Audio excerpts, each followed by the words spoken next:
ইমানদারকে আল্লাহ পরীক্ষা করে গো, পরীক্ষা ছাড়া আমার মালিক কাউরে পুরস্কার দিবে না। দুনিয়ার সিস্টেম একই রকম, পরীক্ষা ছাড়া কারো প্রমোশন বাড়ে না। আল্লাহ বলে জান্নাত দিব, এটা কি ছোটখাটো জান্নাত?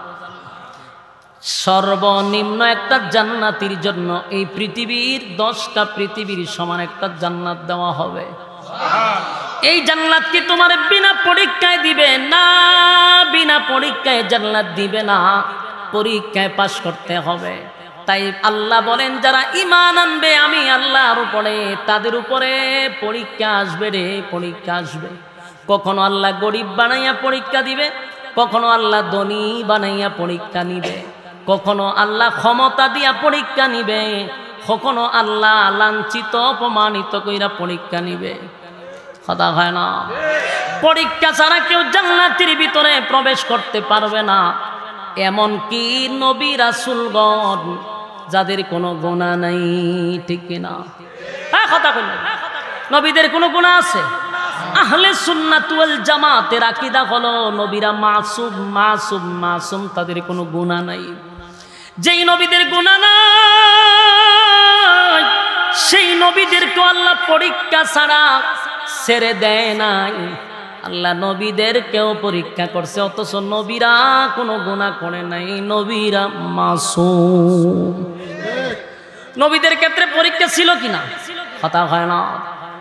আদম আলাইহিস সালাম থেকে নিয়ে আমাদের নবী পর্যন্ত সবার উপরে আল্লাহ পরীক্ষা চালাইছে। আদম নবীর প্রথম পরীক্ষা ছিল ওই ফল গাছের ফল যেন না খায়, পিছনে শয়তান লাগায়া দিছে। আদম নবী ফল খায় না, শয়তান চিন্তা করলো আদম নবী পুরুষ মানুষ, পুরুষ মানুষ এত সহজে ঠকানো যায় না। তাই আদম নবীর সাথে না পাইরা আম্মাজান হাওয়া আলাইহিস সালাতু ওয়াস সালামকে ধোঁকা দিয়া দিছে। হাওয়া আলাইহিস সালাতু ওয়াস সালামের কাছে শয়তান গিয়া বলে, আম্মাজান আমি কান্দি আপনার ব্যথায় ব্যতীত হইয়া। দুষ্ট লোকের মিষ্টি কথা। এমন একটা বেশ ধরছে, দইরা কয় আমি কান্দি। আম্মাজান জিগা কান্দো কা? মানুষের সুরত দুইরা বইবে খুব কান্তাছে। আম্মাজান হাওয়া আলাইহিস সালাতু ওয়াস সালাম জিজ্ঞাসা করে, কেন কান্দো, কেন কান্দো? আমি কি এমনি এমনি কান্দি, আপনাদের মায়ায় আমারে ঘুমাইতে দেয় না। চোখ দিয়া তার খুব পানি পড়তেছে। হাওয়া আলাইহিস সালাতু ওয়াস সালাম জিজ্ঞাসা, কোন কারণে তুমি কান্দো? বলে আমি একা একা জান্নাতে থাকবো, কিছুদিনের ভিতরে তোমাদেরকে আল্লাহ জান্নাত থেকে বাহির করে দিবে, সেই ব্যথায় ব্যতীত হইয়া আমি যে কান্দি। হাওয়া আলাইহিস সালাম কয়, আমরা বাইর করবো কেন? আল্লাহ তো বলছে ওই গাছের ফল যদি খাই তাহলে আমাদেরকে বের করে দিবে, আর যদি না খাই চিরস্থায়ী জান্নাতে থাকবো। শয়তান না কয়, এটাই তো আল্লাহর খেলা। আল্লাহ উল্টা বুঝায় দিছে, এটা যখন আপনারা খাইবেন তখন আপনারা চিরস্থায়ী জান্নাতি হয়ে যাবেন, আর যদি এটা না খান তাহলে কিছুদিনের ভিতর আল্লাহ বাহির করবে। এটা আল্লাহ আপনাদের উপরে একটা পরীক্ষা চালাইছে। ও উল্টা উল্টা চালাই দিছে। এর নাম হলো শয়তান। ধোঁকা দেওয়া শুরু করছে, করতে দেখছেন ওই জান্নাতের প্রথম মানুষ থেকে ধোঁকা দেওয়া শুরু করছে। মহিলা মানুষ তো দিল নরম, তাই নাকি? বলা হয় এই কারণে তো আমি খান্দি। আম্মাজান মহিলা মানুষের দিল বড় নরম, যদি এদের কাছে গিয়ে আপনি একটু কান্দা দিতে পারেন, যত কঠিন দিলওয়ালা মহিলাই হোক, কেউ যদি তাদের কাছে একটু চোখের পানি ছেড়ে দিয়া হাউ মাউ করে কান্দে, আর দিল নরম হয়ে যায়। শয়তান এই কাজটা করছে। আম্মাজান হাওয়া আলাইহিস সালাতু ওয়াস সালাম তার কথা শুইনা গাছের ফল খাইছে। ভাই আপনি খাইলেই তো আব্বারও খাওয়াইতেই।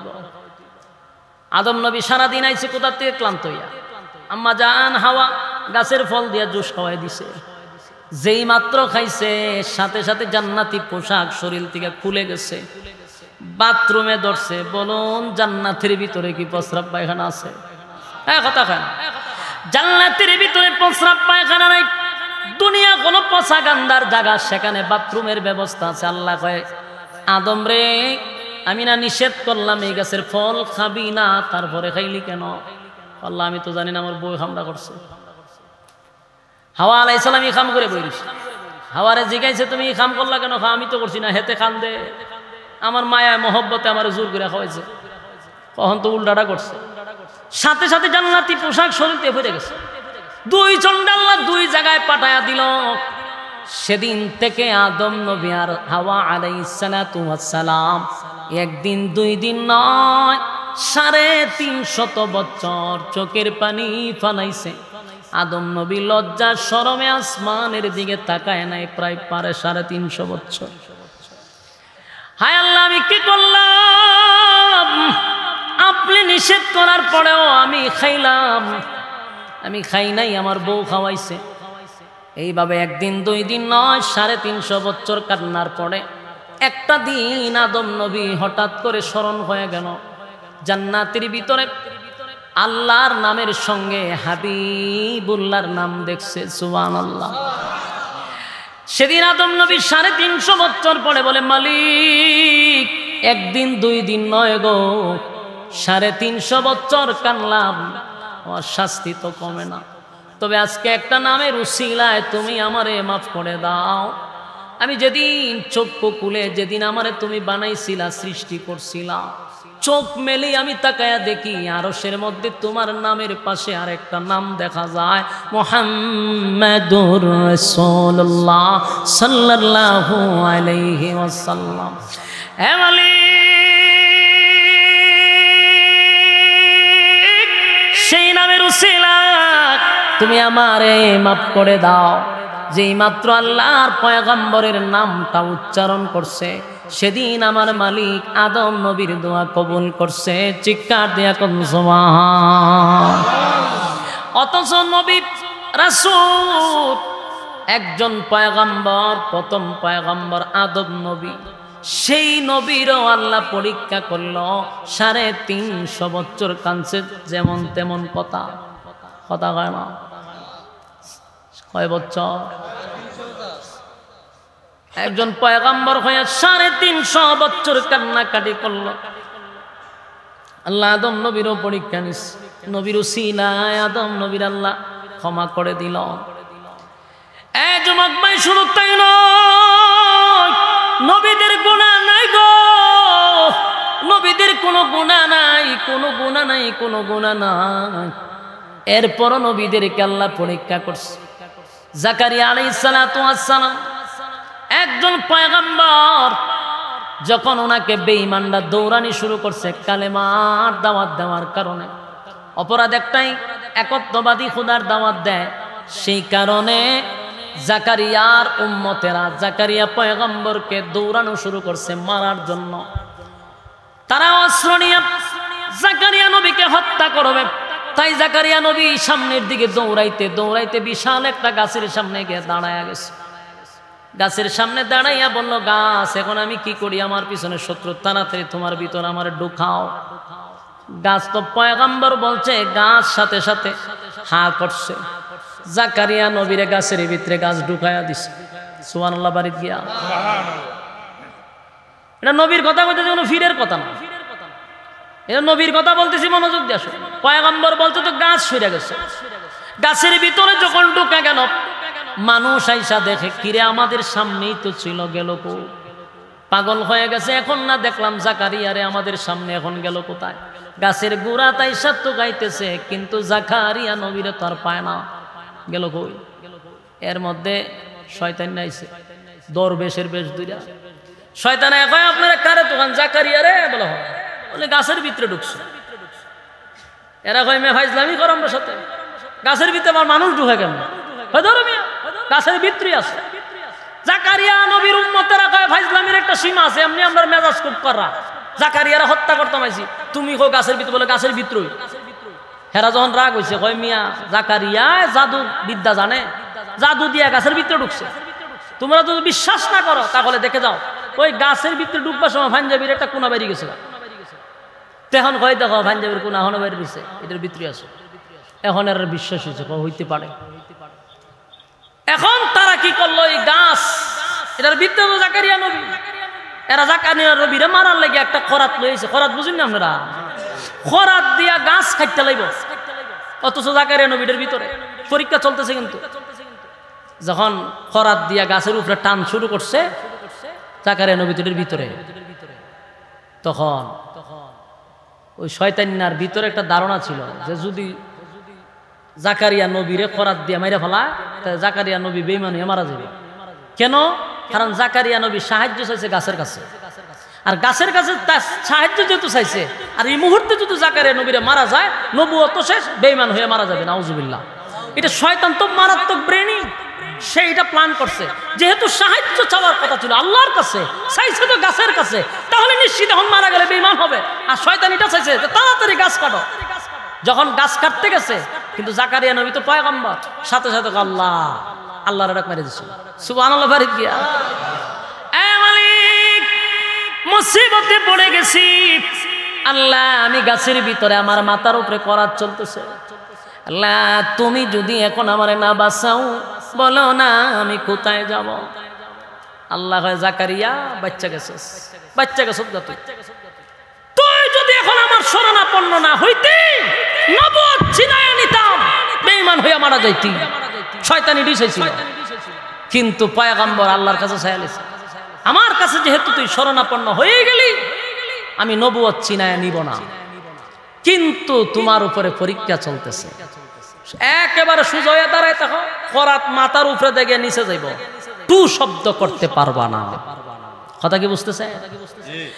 আল্লাহ জাকারিয়া সাবধান করে দিলাম, সাবধান করে দিলাম, একটা টু শব্দ করবি না, তোমার মাথার উপরে করাত যাবে, আর যদি উ শব্দটা করো আমি নবুয়ত চিনায় নিব। জাকারিয়া নবী আর একটা চাউন করলো না, বেঈমানদের করাত দিয়া জাকারিয়ার নবীর মাথা সহ সারা শরীর চিরা পলাইছে, হত্যা করলো জাকারিয়া নবীরে। যুবক ভাইরা আমার, তাহলে নবী রাসূলগণকেও আমার আল্লাহ পরীক্ষার থেকে রেহাই দেয় নাই। কথা হয় না? আমারে আর আপনারে যদি ইমান ভিতরে থাকে, পরীক্ষা ছাড়া আল্লাহ ছেড়ে দিব। এই কথা হয় না? এই যারা মুমিন, যারা ইমান আনছে গো, আমার আল্লাহ কিন্তু তাদের উপরে পরীক্ষা নেয়। ইমানদারের উপরে মুসিবত বেশি আসে। কথা কয় না? ইমানদারের উপরে মুসিবত বেশি আসে, কারণ মুসিবত দিয়ে আল্লাহ পরীক্ষা করে। অনেকরা টাকা দেয়, জনমের দেওয়া দেয়, টাকা পাইয়া আমরার কাছে দোয়া চায়, হুজুর দোয়া করেন, আল্লাহ আমার দিছে, জনমের দেওয়া দিছে, হুজুর দোয়া করেন, 2 আড্ডা দেয় আল্লাহ। মনে হয় কি গর্ব করতেছে আমার কাছে, তোরে যে 2 আড্ডা আল্লাহ দিতেছে, কয় আল্লাহ আপনার দোয়া হুজুর খুব মায়া করে আমারে দিছে, হুজুর যা দিছে খাইয়া শেষ করতাম, ঠান্ডা পড়ছে তোর কপাল, তোরে আল্লাহ এত বড় নিয়ামত দিছে, তুই নামাজও পড়স না, রোজাও রাখস না, বেপরদায় চলস, মাঝে মাঝে তুই বোতল টানস, আবার হস আল্লাহ আমারে দিছে। ইটা দেওয়ার মানে হলো দিয়াও আল্লাহ পরীক্ষা করতেছে। গরিব থাকতে বোতল টানছে না, গরিব থাকতে নামাজ পড়তো, রোজা রাখতো, মানুষরে খাওয়াইতো, এখন টেকা হয়েছে, এখন বোতল খায়। বাস্তব না বাস্তব? এমন ধনী লোক আছে না নাই? যাকে ভালো আছে, টেকা হওয়ার পরে হেড দিন থেকে সরে গেছে। এটা আল্লাহ মায়া করতেছে না, বোঝা দরকার ছিল যে টেকা দিয়ে আমার পরীক্ষা করতেছে। আমার টাকা কোন কাজে লাগে, আমার মালিক আমারে পরীক্ষায় ফলাইছে, কিন্তু দেখা যায় তার টাকা মদের বারের ভিতরে ঢুকে, টাকা দিয়া অবৈধ কাজ চলে না। রে এটা আল্লাহ তোর প্রতি মহব্বত না, তোরে সাইজ করো। কথা হয় না? এই যুবক ভাই, নামাজ নাই, রোজা নাই, হজ নাই, জাকাত নাই, যেমনে মনে চায় এমনে চলে, আবার হয় আল্লাহ আমারে দিছে। এটা পরীক্ষা। যাদের ভিতরে বিন্দু পরিমাণ ঈমান আছে, আল্লাহ তাদেরকেই পরীক্ষায় ফলায়। পরীক্ষার থেকে নবী রাসূল রেহাই পায় নাই, আমি আর আপনিও পাবো না। পরীক্ষায় যদি উত্তীর্ণ হতে পারি, বিনিময়ে পাবো কি? একটা সর্বনিম্ন জান্নাত, এই পৃথিবীর 10 পৃথিবীর সমান। 4টিখানি কথা, কথা কয় না? এই পৃথিবীর 10টা পৃথিবীর সমান হলো জান্নাত। আল্লাহ বলেন সর্বনিম্ন জান্নাতীরা আমি জান্নাত দিব। জান্নাতীরা যখন জান্নাতের ভিতরে গিয়া ঢুকবে, ওই সর্বনিম্ন জান্নাতী এখন আল্লাহ যা দেখতেছি তা তো আশা করি নাই, কিন্তু এর থেকে বেশি গো আপনি আমাদেরকে দিছেন। জান্নাতের ভিতরে ঘুরে ঘুরে দেখবে আর আনন্দে লাফাইতে থাকবে, লাফাইতে থাকবে, মনের আনন্দে এত খুশি, মালিক আমাদেরকে দিছে, যা আশা করি নাই তার থেকেও বেশি দিছে। আল্লাহ কয় কোরআনে বলছি 3 ভাগ, বোনাস দিছি 97। সুবহানাল্লাহ, আজিনি সুবহানাল্লাহ। জান্নাতের ভিতরে 1 নাম্বার যে নিয়ামতটা, ভালো করে শুনেন, 1 নাম্বার নিয়ামতটা হলো জান্নাতে ঢোকার পরে ঘোষণা হয়ে যাবে, 1 নাম্বার নিয়ামত হলো আর কোনো দিন আপনি মরবেন না। আল্লাহু আকবার, কম মরণ নাই। প্রথম নিয়ামত কি? আশ্চর্য ব্যাপার, আপনার ভিতরে যদি জান্নাতের কথা শোনার পরে জজবা না আসে, বোঝা গেল ইমানের বড় দুর্বলতা আছে আপনারা। ইডি শুনলে তো আওয়াজ আয় না, অনেকটা টান মেরে দিই আমি গানও, দেখবেন এই সময় শরীরে কেমন জুস উঠে। এইটা তো জুস ফেরেশতা তোলায় না, শয়তানে তোলায়। তাহলে মনোযোগ দিয়ে শুনে, জান্নাতের কথা শুনলে আগ্রহ, স্পিরিট, এটা ইমানি জজবা। বলুন 1 নাম্বার কি নাই? মরণ নাই। দুনিয়াতে যদি আমার আমেরিকার প্রেসিডেন্টও বানায়, বলুন মরণ আছে না নাই? মরণ আছে। তাহলে প্রেসিডেন্টকে দিয়ে কিতা করতাম? মরণ তো লাগবো। এখন আমার রাজত্ব দিছে, কিন্তু মরণ আছে। এই রাজত্বে শান্তি নাই, কথা হয় না দি? আল্লাহ রাব্বুল আলামিন বলেন জান্নাতের রাজত্ব দিব, প্রথম নাম্বার শর্ত হলো আর কোনোদিন মরবি না। মরণ নাই। মরণ যদি না থাকে, বলুন এর শিকার নিশ্চিন্তার কিছু আছে? এখন যত চিন্তা, যত টেনশন, একটাই কারণ, মরতে হবে। কথা কই না দি? মরণ লাগবে। এই জন্য মানুষ যত জুলুমি করুক, যত নির্যাতন করুক, দিন শেষে একটা চিন্তা করে যে মরণ তো লাগবে। কথা ঠিক নেই? যেন জান্নাতের ভিতরে 1 নাম্বার কি নাই? মরণ নাই। 1 নাম্বার। 2 নাম্বার হলো জান্নাতের ভিতরে যাওয়ার পরে 1 নাম্বার মরণ নাই, 2 নাম্বার হলো আর কোনো দিন আপনি বৃদ্ধ হবেন না। আপনারা খুশি নি? হ্যাঁ খুশি নিও। কি হইতেন না? বৃদ্ধ হবেন না। এখন পৃথিবীর কোন মানুষ কি বৃদ্ধ হতে চায়? হ্যাঁ কথা কই। হ্যাঁ মিয়া, বৃদ্ধ হইতে চান না আপনারা? সাদা দাড়ি লিয়া যায় সেলুন গিয়ে খালা করে পড়ে, তুই জিগাই দে মিয়া দাড়ি খালা করছো কে রে, কোনালে বুড়া দেখা যায়। তার মানে এর উদ্দেশ্য সে বুড়া হইতে চায় না। কথা কই না দি? বুড়া হইতে চায়? বুড়া যদি হইতেই চাইতো তাহলে তো এ সাদা দাড়ি খালা করতো না। তাহলে বোঝা যায় পৃথিবীর কেউ বুড়া হতে চায় না। কিন্তু বলুন তো দেখি, বুড়া হওয়া লাগবো নি? আপনি উপর দিয়ে না খালা করতেছেন, ভিতরে টেম্পার নাই। তাহলে আপনি চাইতেছেন জোয়ান হইতেন, কিন্তু নাই। আপনি আস্তে আস্তে আপনি শেষ। কিন্তু জান্নাতের ভিতরে ঘোষণা আসবে আর বৃদ্ধ হবেন না। সুবহানাল্লাহ। 1 নাম্বার হলো মরণ নাই, 2 নাম্বার হলো বৃদ্ধ হবেন না। চামড়া ডিল হইতো না, চোখের জ্যোতি কমবে না, চুল সাদা হবে না, দাঁত লড়াচড়া করবে না। আল্লাহ বলেন প্রত্যেকের বডি কমপক্ষে হবে 60 হাত লম্বা, আদম নবীর মতো। কমপক্ষে 60 হাত। কেউ খাটো কেউ লম্বা এরকমটা হবে না। কথা কই না দি? কারণ দুনিয়া হইলে আফসোসের জায়গা। কিসের জায়গা? আফসোসের জায়গা। যত সুন্দর মানুষ হোক, যত টাকাওয়ালা হোক, কি তো একটা স্লোগান দেন যেন কেটা যায়। ওই না স্লোগান দিতাম নি, এখন লক্ষণ তার খারাপ দেখছেন নি? এরা নাম লেখে রাখুন। কি দেখো মানতে চাই আর ভাই, কি আনন্দ লাগতেছে। স্লোগান দেওয়া শুরু করে যে মহ, হ্যাঁ বস, বিরক্ত ছেড়ে দিতাম। আমি জানি আপনার বিরক্ত লাগতেছে, ছেড়ে দেওয়ান ভালো। কারণ আমরা ওইখানে ওয়াজ করে আমারও বিরক্ত লাগতেছে। কারণ এইভাবে উড়াউড়ি করলে কোনো বক্তার ভালো লাগে না। আমি তো আশ্চর্য, আমরা যে উড়াউড়ি করতেছে। টেকনাফ থেকে তেতুলিয়া তো বয়ান করি, আল্লাহ করায় শুরু এনে মানুষ আমি ফাল্লা তো আপনি 60 কেজি না বলে লিখিয়েছে। দেশের কোনো দেশ বা বাংলাদেশের কোনো জায়গা বাদ আছে তো যাই না, কিন্তু মানুষ তো উড়াউড়ি করতে দেখছি না। কিন্তু আপনারও একটা জাতি যে আপনারা উঠতে যান না, তার মানে আজকে আপনারা বেডে বলে হইছে না। আমি তো বুঝতেছি লড়াচড়া কেড়ে করতেছি। একটা কথাও কি আমি মন গড়া বলতেছি? একটা কথা বলেন যে হুজুর এটা আপনি মন গড়া কইছেন, তাহলে কেন উঠতেছে? গল্প শুনলে গিচ্ছা শুনলেন না কইতেন যে হুজুর আপনি গিচ্ছা কম, মনোযোগ দিয়ে শুনে। 1 নম্বর নিয়ামত কি? মরণ নাই। বলুন 1 নম্বর নিয়ামত কি? 2 নম্বর বৃদ্ধ হবেন। মানুষ যেটা দুনিয়াতে চায় এটা কোনোদিন পুরা হবে না।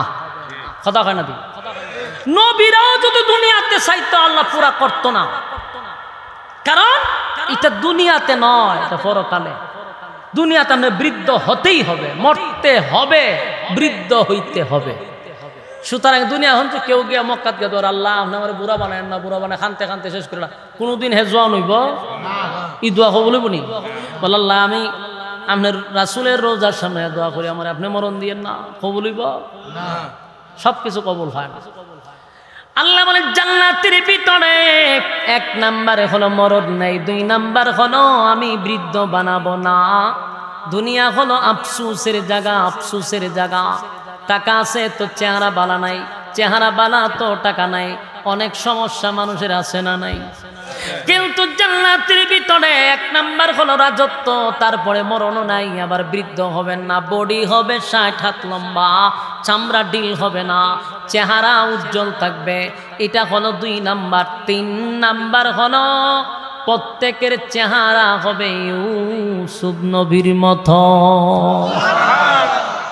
দুনিয়াতে আমাদের চেহারা নিয়ে অভিযোগ আছে না নাই? হ্যাঁ, কথা কই না। কারো চেহারা সুন্দর, কারো ফিগার বালা, দেখতে বালা, কিন্তু এর সাথে আরেকজন বন্ধু এর চেহারা কালো, একটু খাটো, তো এর ভাই চায় আর ভাই আল্লাহ এর মতো বডিটা যদি হইতো, এর মতো চেহারাটা যদি আমার হইতো, বলুন কালো মানুষের আফসোস আছে না না? হ্যাঁ, কথা কই না। আছে আছে, আফসোস আছে। আয়নার সামনে দাঁড়ায় কয় আমার যে চেহারা সুরত, আমার যদি চেহারাটা সুন্দর হইতো, একটা আফসোস সে মনে মনে করতেই থাকে, এটা মরার আগ পর্যন্ত করবে, কোনোদিন পুরা হবে না। এই কালো মানুষ যদি দোয়া করে কোনোদিন কি সুন্দর হবে? হ্যাঁ, কথা কই না দিও। আমি যদি দোয়া করি আল্লাহ আমার সুন্দর বানাই দেন, কোনোদিন সুন্দর করব? কালো মানুষ সুন্দর হয়, খাটো মানুষ কোনোদিন লম্বা হয়, কথা কই না। এই দোয়া কবুল যদি হইতো তাহলে বেলালের দোয়া কবুল হয়ে যেত। বেলাল কালো ছিল রে, তাহলে কালো মানুষ সুন্দর হয় না, সুন্দর হইলে বেলাল হয়ে যেত, খাব্বাব হয়ে যেত, লুকমানে হাকিম সুন্দর হয়ে যেত। তাই কালো মানুষ সুন্দর হয় না, খাটো মানুষ লম্বা হয় না, এটা দুনিয়ায় আফসোস থেকে যায়, ঠিক নেই? প্রত্যেকটা মানুষের আফসোস আছে। মুডা মানুষ বেশি ফ্যাট ওখানে গিয়ে খাদ্য হয়, তো হের চিন্তা হইলে আমি যে একটু চিকন হইতাম, বডিটা কমে না কমে না কমে না। আর আমার মতো হুক না যারা, আমি চাই আমার স্বাস্থ্যটা বাড়ে না বাড়ে না বাড়ে না। বাস্তব না বাস্তব? আমার একটা দুঃখ যে একটা বক্তা হইলাম কিন্তু আমার চেয়ারটা পর্যন্ত বড়ে না, অর্ধেক চেয়ার খালি তাহে বইলে, তাই আমার একটা আফসোস। আর একটু মুডা হইলে ভালো আছে, আর মুডা মানছে আমার আমার মতো বডিটা হইলে ভালো আছে। বোঝা গেল আমার আফসোস হেরো আফসোস, কথা কয় না দি? দুনিয়া আফসোসের জায়গা, এটা পুরা হওয়ার জায়গা নয়। আফসোস আফসোস আফসোস, আল্লাহ কয় আফসোস জান্নাতে পোড়া হবে। যদি দুনিয়া নামক পরীক্ষার হলে তোমরা ফাঁস করতে পারো, ওয়াদা দিলাম জান্নাতে তোমাদের আশা পূর্ণ হবে। জান্নাতের ভিতরে চেহারা হবে ইউসুফ নবীর মতো সুন্দর। ইউসুফ নবী কত সুন্দর ছিল জানোনি? তাম পৃথিবীর সৌন্দর্য ইউসুফ নবীরে আমার আল্লাহ দিয়া দিছে। চেহারা হবে ইউসুফ নবীর মতো, আপনারা খুশি নি? তাহলে চেহারার আফসোস শেষ, মাঝে মধ্যে আর একটা আফসোস হলো কণ্ঠের আফসোস, কথা কয় না? যার কণ্ঠ নাই সে কপালে তাফায়, বাস্তব না বাস্তব? কথা কয় না? এক বেচারা শিল্পপতি, টাকার অভাব নাই, কোটি কোটি টাকার মালিক, ফুলা মাত্র একটা, অন বিয়া করাইতো। বিয়া করাইছে খুব জাত বংশ দীক্ষা, বিয়া করাইছে খুব সুন্দরী মাইয়া, কারণ অহংকার যুগে টেকা থাকলে তো সুন্দরী মাইয়া হওয়া যায়, কথা না দি? আমরা দেশের মাইয়ারা বিয়ার আগে দিয়া সরকারি চাকরিজীবী এবং স্মার্ট খুব সুন্দর চায়, যখন টেকাওয়ালা ভাই এটা খালা হোক আর দলা হোক, প্রতিবন্ধী হোক, বিয়া বইয়ে জায়গা টেকা। বাপে হয় জানোস তুই জামাইয়ের কত কোটি টাকা, চেরা হইলে খালা হইলে কিছু টেকা আছে, দেন না? বাংলাদেশের মাইয়া ফান বুড়া বুড়া বেড়াইতে ধরে জায়গা হয় টেকা আছে। ফুলা ফানে দিছি রাস্তার দিয়ে কপালে তাফা, কপালের ঘরের কপাল আমরা ভাই না বউ আর বুড়া বেড়ার লোকের জায়গা মাইয়া ফান সব ইলে টেকার খেলা, কথা কই না দি? হ্যাঁ, ফুলা ফান ঠিক নেই কথা। তাহলে এখন আরা দিন ফিরি ভাই আর কেলো, তো তোমরা কপালে বিটে নেবো কেমনে? টেকা খামো আগে, টাকা মাইয়া ফানে সিরিয়াল ধরবো, কথা কয় না? টেকার দাম না গিয়ে হারা দিন বইয়া বইয়া ফিরি ভাইয়ার কেলে, আর বিকাল বেলা গিয়ে সেরা মোনাজাত করে। মোনাজাত বুঝুননি? টাস হই সিফা চাপাই বইয়াছে এইটিতে পিছাতে মাইয়া ফানে ঘুরবো না বুড়া বাড়িতে পিছাতে ঘুরবো এলি বুড়া বাড়িতে লয়ে যা তোর কপালে টানা পড়ছে তোরা ফ্রি ফায়ার লয়ে ব্যস্ত থাকস টাস লইয়া ব্যস্ত থাকস এক কথা বলে মনোযোগ দেন বেড়ার ফুলা শিল্পপতি ফুলা হইল খালা মাইয়া সুন্দর বিয়া করে লই আইছে বাসুর রাতে যখন জামাই দেখছে মাইয়া দেখে তো শিক্ষার মারছে এমন সিল্লি মারছে এমন খালার খালা সিল্লিতে পিড়ি গেছে গা উনি এখন ঘটনা কি তারি বউ খালি বিয়া করে আনলাম আমি চেহারাটা দেখবার আগে তো সিল্লি মারছে কা হে তো আর জানে না যে আরে দেখে সিল্লি দিছে এ বউর মাথা তার দিয়া খাইন্দ না প্রথম এরকম একটু খান্দা কাটি দূর থেকে আইসো আস্তে আস্তে সব ঠিকঠাক হয়ে যাবো গা বউ রান্না পানি দেয় ফল ফুট দেয় কিন্তু বউতের পয়সায় আরেকটা সিল্লি মারে সিল্লি মারে জায়গা বেউসে মাইয়া কয় আমার বাপে আর বসে জামা পেয়েছেন এমন খালা বেড়া মাইয়া তো হেরে দিকটা খান দে আর হে খুব আদর যত্ন করতেছে যে নতুন আইছে মনে এলে খান দে তখন বউরে সান্ত্বনা দিবার লেগে হে কয় আচ্ছা তুমি খাইন্দ না আমি একটা গান শোনাই তোমার মন বালা থাকবো ফুর্তি থাকবো এ দিচ্ছে চোখ মুজা গানটা গান হুইন না যখন চোখ মিল্লা সায়াদে বউ নাই এর গানও শেষ সায়াদে বউ নাই পড়ছিনি মহামসিবত এও কি রে এতক্ষণ তো বউ ছিল এখন আমি গান গায়ে সায়াদে বউ নাই সারা ঘর তো খাইছে বউ আর পায় দরজা খুললা দেখে বাহিরে মাইয়া গড়াগড়ি ঘুরে খান্তাছে অনেক জিগায় যে বউ আগের তো বলা আছে গড়ের ভিতরে খানছ গড়ের বাইরে যে কান্নাকাটি করতেছ তোমার তো ইজ্জত নাই ওই বেজ্জুত্যা আর আমি আরেক বেজ্জুত্যা গড় গিয়া খান্দ বাইরে কেড়ে ও বাইরে আগে তো খানছিলাম তোর সেরা দীক্ষা ওহন তো দেখি তোর গলাও বালা না তুই যে টান দিস এইভাবে তো বকরিও বেমায় না ওন আমি নিজের কপালে নিজে তাফাই যে একটু সুরতও নাই গলাও নাই আমার কই বিয়া দিল এলে আমি এই খান্দা তোর সহ্য করতেছি না বাইরে খান দিয়ে ওহন এ কপাল তাফায়ের কপালের ঘরের কপাল আমার একটা গলাও নাই তো বলুন তো দেখি মানুষের কণ্ঠ না দেখলে আফসুস আছে নি কথা কই না দি আচ্ছা এখন দোয়া কইরা কি কণ্ঠ সুন্দর করন যাইব বলে আমি এখন মদিনায় গিয়ে দোয়া করুম মক্কায় গিয়ে দোয়া করুম কণ্ঠ সুন্দর হইব এটা সুন্দর হওয়ার জিনিস না এটা আল্লাহ প্রদত্ত চেহারা সুন্দর আল্লাহ প্রদত্ত লম্বা আল্লাহ প্রদত্ত স্বাস্থ্যবান আল্লাহ প্রদত্ত এগুলা টাকা দিয়া দোয়া দিয়া পাওয়া যায় না কথা কই না দি এখন দুনিয়ায় আফসোস থেকে গেল কণ্ঠ না থাকলে কণ্ঠের আফসোস আল্লাহ কয় জান্নাতে কোনো আফসোস থাকবে না আল্লাহ কয় জান্নাত প্রত্যেকের কণ্ঠ দাউদ নবীর মতো হবে দাউদ নবীর কণ্ঠ একটা কিন্তু আওয়াজ বেরো 70 রকম সুবহানাল্লাহ আসেনি দাউদ আলাইহিস সালাতু ওয়াস সালাম জান্নাতের ভিতরে যখন তেলাওয়াত করবে কণ্ঠের থেকে 70 রকমের আওয়াজ বাহির হইতে থাকবে সুবহান 70 রকমের আওয়াজ বেরিয়ে দাউদ আলাইহিস সালাতু ওয়াস সালামের কণ্ঠ আল্লাহ এত সুন্দর দিছিল উড়ন্ত পাখি দাউদ নবীর কণ্ঠ শুইনা জাগাত বইসা দিত সমুদ্রের মাছগুলি লাফাইতে লাফাইতে দাউদ নবীর সামনে চলে আসত হায় রে দাউদ নবী রে আমার আল্লাহ এত সুন্দর একটা কণ্ঠ দিছে সেই কণ্ঠ আল্লাহ জান্নাতের ভিতরে প্রত্যেকটা জান্নাতীকে দাউদ নবীর মতো কণ্ঠ দিবে তাহলে জান্নাতের ভিতরে কণ্ঠের কোনো আফসোস থাকবে না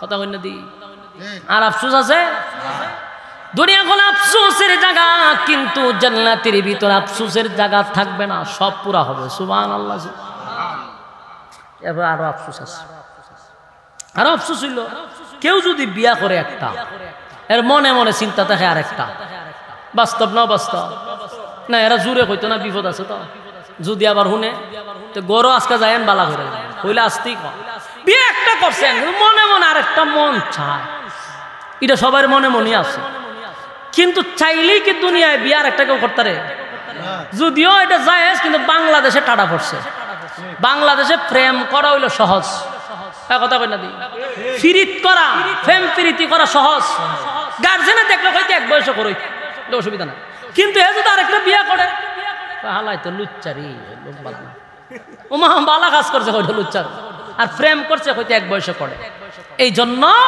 হারামকে যারা হালালের পর্যায়ে নিছে আর হালালটাকে যারা হারামের পর্যায়ে দিছে এদের ঈমান নিয়ে সন্দেহ আছে বাংলাদেশে দেখবেন প্রেম প্রীতি বৈধ এটারে কোনো বিষয়ই মনে করে না কিন্তু বিয়াটা করা জায়েজ এটারে সবচেয়ে দূষণীয় মনে করে তো যেই কারণে মানুষ একটা আফসোস থাকে, এটা তো পুরা হয় না, মনে মনে থাকে। আল্লাহ হয় জান্নাতেই আফসোস পুরা হবে। কখনো কিন্তু আপনারা আফসোস পুরো হয়েছে সুবহানাল্লাহ কইতেন না? মনে আনন্দ নাই এখন? কমপক্ষে প্রায় 72টা বউ ভাইবেন, সর্বনিম্ন জান্নাতি 72টা বউ। হ্যাঁ সুবহানাল্লাহ হইতো ডরা কটা বউ? 72টা দিব সর্বনিম্ন। চিন্তা তুলে আছে যে একটাই রাখতে পারি না, সপ্তাহে যেমন লাগে শনি আকরা, আর এখন বিয়া করতে বলে 72টা। হ্যাঁ জান্নাতের ভিতরে বডি থাকবো কমপক্ষে 60 লম্বা, কথা হয় না দি ফসরাবো নাই, জান্নাত পায়খানাও নাই। খুশি না বেজা? জান্নাতের ভিতরে একে একে সব নিয়ামত দেওয়া হবে বান্দারে, তোর কোনো আফসোস থাকবে না।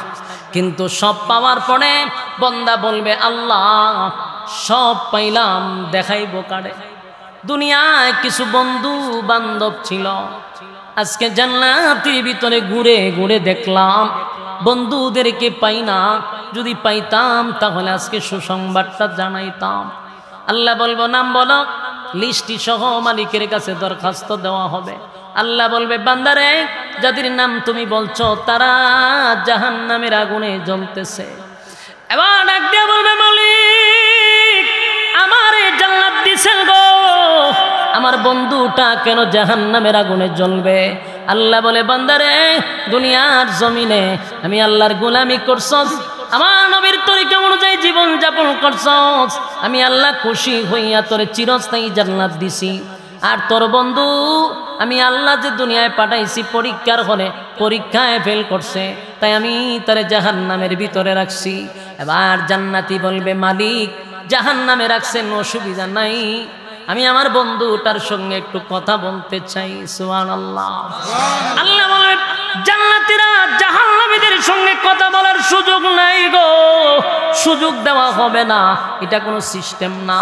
জান্নাতীরা বলবে মালিক আপনিই তো বললেন জান্নাতীরা যা চাইবে আল্লাহ আপনি তা দিবেন, তাহলে আজকে আমি চাই আপনি কেন দিবেন না? আল্লাহ কইছিলাম নি বলে কইছিলেন। আল্লাহ তখন বলেন ফি জান্নাতি ইয়াতাসাআলুন, জান্নাতীরা জাহান্নামীদের মধ্যে দেখা করায়া দিব, অসুবিধা নাই, দেখাটা হয়ে যাবে। আনিল মুজরিমিনা মা সালাকাকুম ফি সাকার, সাকার নামক জাহান্নামীদের সঙ্গে কথা হবে। এক জান্নাতীরা জাহান্নামীদেরকে বলবে জাহান্নামীরা শুন, কেন জাহান্নামের ভিতরে আসলি? কেন জাহান্নামের ভিতরে আসলি? বন্ধু রে একই সাথেই তো ব্যবসা করতাম, বন্ধু একই সাথে চাকরি করতাম, বন্ধু একই সাথে খেলাধুলা করতাম, আমি জান্নাতি, বন্ধু তুই কেন জাহান্নামে গেলি?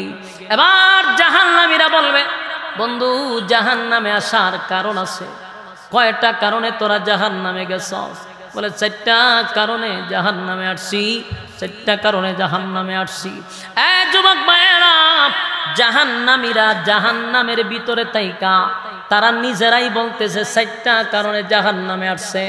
এখন আপনারা মিলান কার কোন কোন কারণ কার ভিতরে আছে।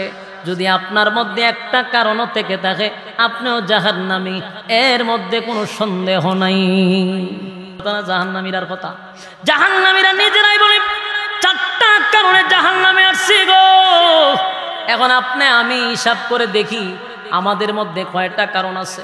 যদি একটা কারণও থাকে আমরা কিন্তু জাহান্নামের দিকে রওনা দিছি। আজকের মাহফিল থেকে 4টা কারণ যদি আমাদের মধ্যে না থাকে কালকের থেকে না এখন থেকে আমল করা দরকার। যুবক ভাইরা জাহান্নামীরা বলবে 1 নাম্বার কারণটা হলো জাহান্নামে আসার ক্বালু লাম নাকু মিনাল মুসাল্লিন। জাহান্নামীরা বলে জান্নাতীরা জাহান্নামে কেন আসছি জানো? 1 নাম্বার কারণ হলো দুনিয়াতে তুমি আর আমি একসাথে ব্যবসা করতাম, একই সাথে চাকরি করতাম, একই সাথে খেলাধুলা করতাম, কিন্তু মসজিদে যখন আজানটা হইতো তুমি ব্যবসাটা বন্ধ করে মসজিদের দিকে দৌড়াইয়া যাইতা, খেলাধুলা বন্ধ করে মসজিদে যাইতা, চাকরি বাদ দিয়া মসজিদে যাইতা। ক্বালু লাম নাকু মিনাল মুসাল্লিন, তুমি মুসল্লি ছিলা, আমি মুসল্লি ছিলাম না। জাহান্নামে যাওয়ার 1 নাম্বার কারণ কি না পড়া। কথা কইতারা না কেমনে কইবে এরা তো এই রোগের অপরাধী, একই রোগে আক্রান্ত, এই জন্য আওয়াজ কম। বলুন জাহান্নামে যাওয়ার 1 নাম্বার কারণ কি? তাহলে 4টা কারণের মধ্যে যদি একটা কারণও আমার আপনার ভিতরে থাকে, আমরা জান্নাতি না জাহান্নামী? পাইছেন নি? 1 নাম্বার জাহান্নামীরা বলে জাহান্নামে যাওয়ার 1 নাম্বার কারণ হলো ক্বালু লাম নাকু মিনাল মুসাল্লিন, আমরা দুনিয়ার জমিনে নামাজি ছিলাম না, তাই তো আজকে জাহান্নামের আগুনে জ্বলি। এ যুবক ভাইরা, মুরব্বী বাবারা, আশেপাশে যারা আওয়াজগুলি কানে যাইতেছে, আমার কথা মন গড়া নয়, কোরআনের আয়াত দিয়ে আপনাদেরকে বোঝানোর চেষ্টা করতেছি। একটা কথাও মন গড়া না। বলুন আমাদের মধ্যে যদি কেউ বেনামাজি থাকে, সপ্তাহে 1 দিন নামাজ পড়ে, এমন লোক আজকের থেকে প্রতিজ্ঞা করেন যে জাহান্নামীরা নিজেরাই বলবে আমরা জাহান্নামে আসছি নামাজ না পড়ার কারণে। তাহলে নামাজ কি আগামীকালকের থেকে পড়বো না আজকের থেকেই? 1 নাম্বার হলো ক্বালু লাম নাকু মিনাল মুসাল্লিন, দুনিয়ার জমিনে আমরা নামাজি ছিলাম না, তাই তো জাহান্নামে আসছি। নামাজ দরকার আছে না না? 2 নাম্বার হলো ওয়ালাম নাকু নুতঈমুল মিসকিন।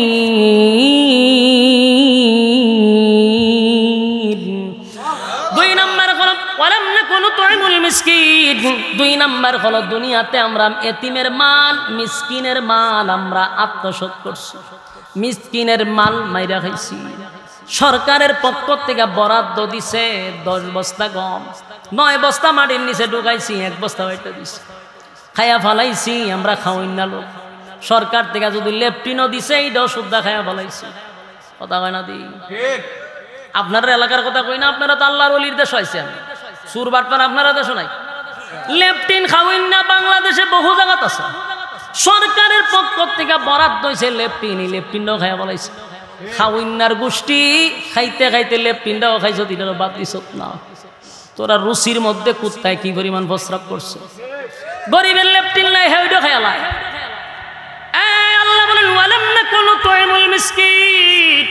2 নাম্বার হলো মিসকিনের মাল যারা মাইরা খাইছে, জুলুম করছে এতিমের উপরে। এতিমের মাল মাইরা খাওয়াই না লোক আছে না? বাবা মারা গেছে, চাচারা বাতিজার মা জায়গা সম্পত্তি লিখে লয়ে গেছে, এমন আছে না নাই? এমন আছে যেই না রাখো। এটা 2 নাম্বার কারণ। ভালো কইরা শোনো, জাহান্নামে যাওয়ার এটা কয় নাম্বার কারণ? যদি একটা কারণ কারো মধ্যে থাকে রে, নির্ঘাত তুমি আমি জাহান্নামী, সন্দেহ নেই।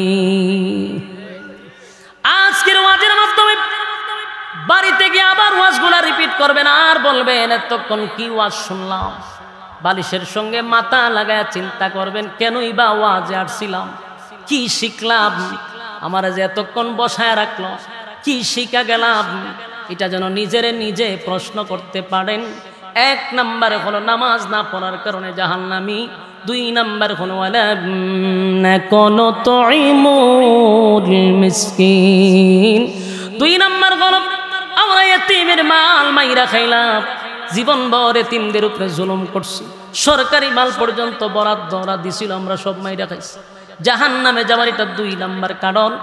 3 নাম্বারটা হলো ওয়াকুন্না নাখুদু মাআল খাইদিন। 3 নাম্বার হলো ওয়াকুন্না নাখুদু মাআল খাইদিন। 3 নাম্বার হলো অনর্থক, অকারণে, নিষ্প্রয়োজনে যারা কথা বলে। এই রোগে আসেনি? আওয়াজে বোঝা যায় সর্বদিক দিয়ে আপনার আল্লাহর ওলি। যেটাই জায়গায় কোনো আওয়াজ নাই, বোঝা যায় অপরাধ হুজুর আমরার মধ্যে নাই। এই অনর্থক, অকারণে, নিষ্প্রয়োজনে যারা কথা বলে, এটা জাহান্নামে যাওয়ার কয় নাম্বার কারণ? আমার কথা না কোরআনের কথা? বাপ দাদার গিচ্ছা না কোরআনের কথা? ওয়াকুলনা নাখুদু মাআল খাইদিন, যারা অনর্থক কথা বলে, বেহুদা কোনো প্রয়োজন নাই, খালি বরবর বরবর করতেই থাকে, এরা জাহান্নামে যাবে। এটা 3 নাম্বার কারণ। হ্যাঁ কথা কইবেন না, এরা অনর্থক কথা দোকানে বইয়া রয়েছে, বইয়া অনর্থক কথা কইতেছে। হ্যাঁ ফাউল কথা, আরেকবারের কথা হ্যাঁ কেন বইয়া বিয়া করে। আরে ভাই আরেক বড় কি হয়েছে না হয়েছে, তোমারই দায়িত্ব দিছে কেন? এটা তো অনর্থক কথা, জাহান্নামে যাওয়ার 3 নাম্বার কারণ। জানেই না, জানবে কত থেকে, কোনো বক্তা বলেও না, আইসা তো শুধু গান আর হুক্কুর হাক্কুর কইরা বেড়া বেডি নাচায়া জায়গা শেষ। এটার নাম ওয়াজ। সারা মাহফিল একটা কোরআনের আয়াত বম মারলে বাইরো না, একটা বিসমিল্লাহ শুদ্ধ করে পড়তে পারে না, কত নর্তকী না নাচাইয়া ঈমান নষ্ট করে মানুষের চলে যায়। হন্ডাবির সীমা আছে, নিজের সঙ্গে নিজে বালিশের সঙ্গে মাথা লাগায় চিন্তা করেন যে ওয়াজ মাহফিল আইসা কয়টা কোরআনের আয়াত বলে, সারা মাহফিল হত্যা করে টান মেরে দেয়, এরপরে নাচানাচি শুরু হয়ে যায়। এগুলা মানুষের সরলতার সুযোগ নিয়ে বন্ডগুলি বন্ডামি করে করে সমস্ত সুন্নিয়তটাকে ধ্বংস করে দিচ্ছে। আমরা নিজেরা দাবি করি আহলে সুন্নাত ওয়াল জামাত, এটারে আহলে সুন্নাত ওয়াল জামাত বাদ দিয়ে সুন্নি লাগাই দিচ্ছে। আহলে সুন্নাত ওয়াল জামাতের আকীদা আমাদের ভিতরে। অনর্থক যারা কোরআন দিয়ে কথা বলে, যারা রেফারেন্স দিয়ে কথা বলে, এদেরকে হয় আল্লাহর দুশমন, নবীর দুশমন। কেন বলে? কারণ এদের বন্ডামির গুমুর ফাঁস হয়ে যাবে, বন্ডামির গুমুর ফাঁস হয়। আর আমাদের উপরে অপবাদ দেয় নবীর দুশমন। কেন তুই নবীর দুশমন বলস? কয় এরা নবী মানে না। আমি নবী মানে না, তুই মানস। আমাদের আকীদা সম্পর্কে জানতে হবে। আপনাদের বন্ডদের কথা শুনে আমাদের প্রতি রাগ করলে চলবে না। আমরা নবীকে জিন্দা নবী মানি, জিন্দা নবী মানি। আপনাদেরকে ভণ্ডগুলি শোনায় আমরা নবীরে জিন্দা মানি না।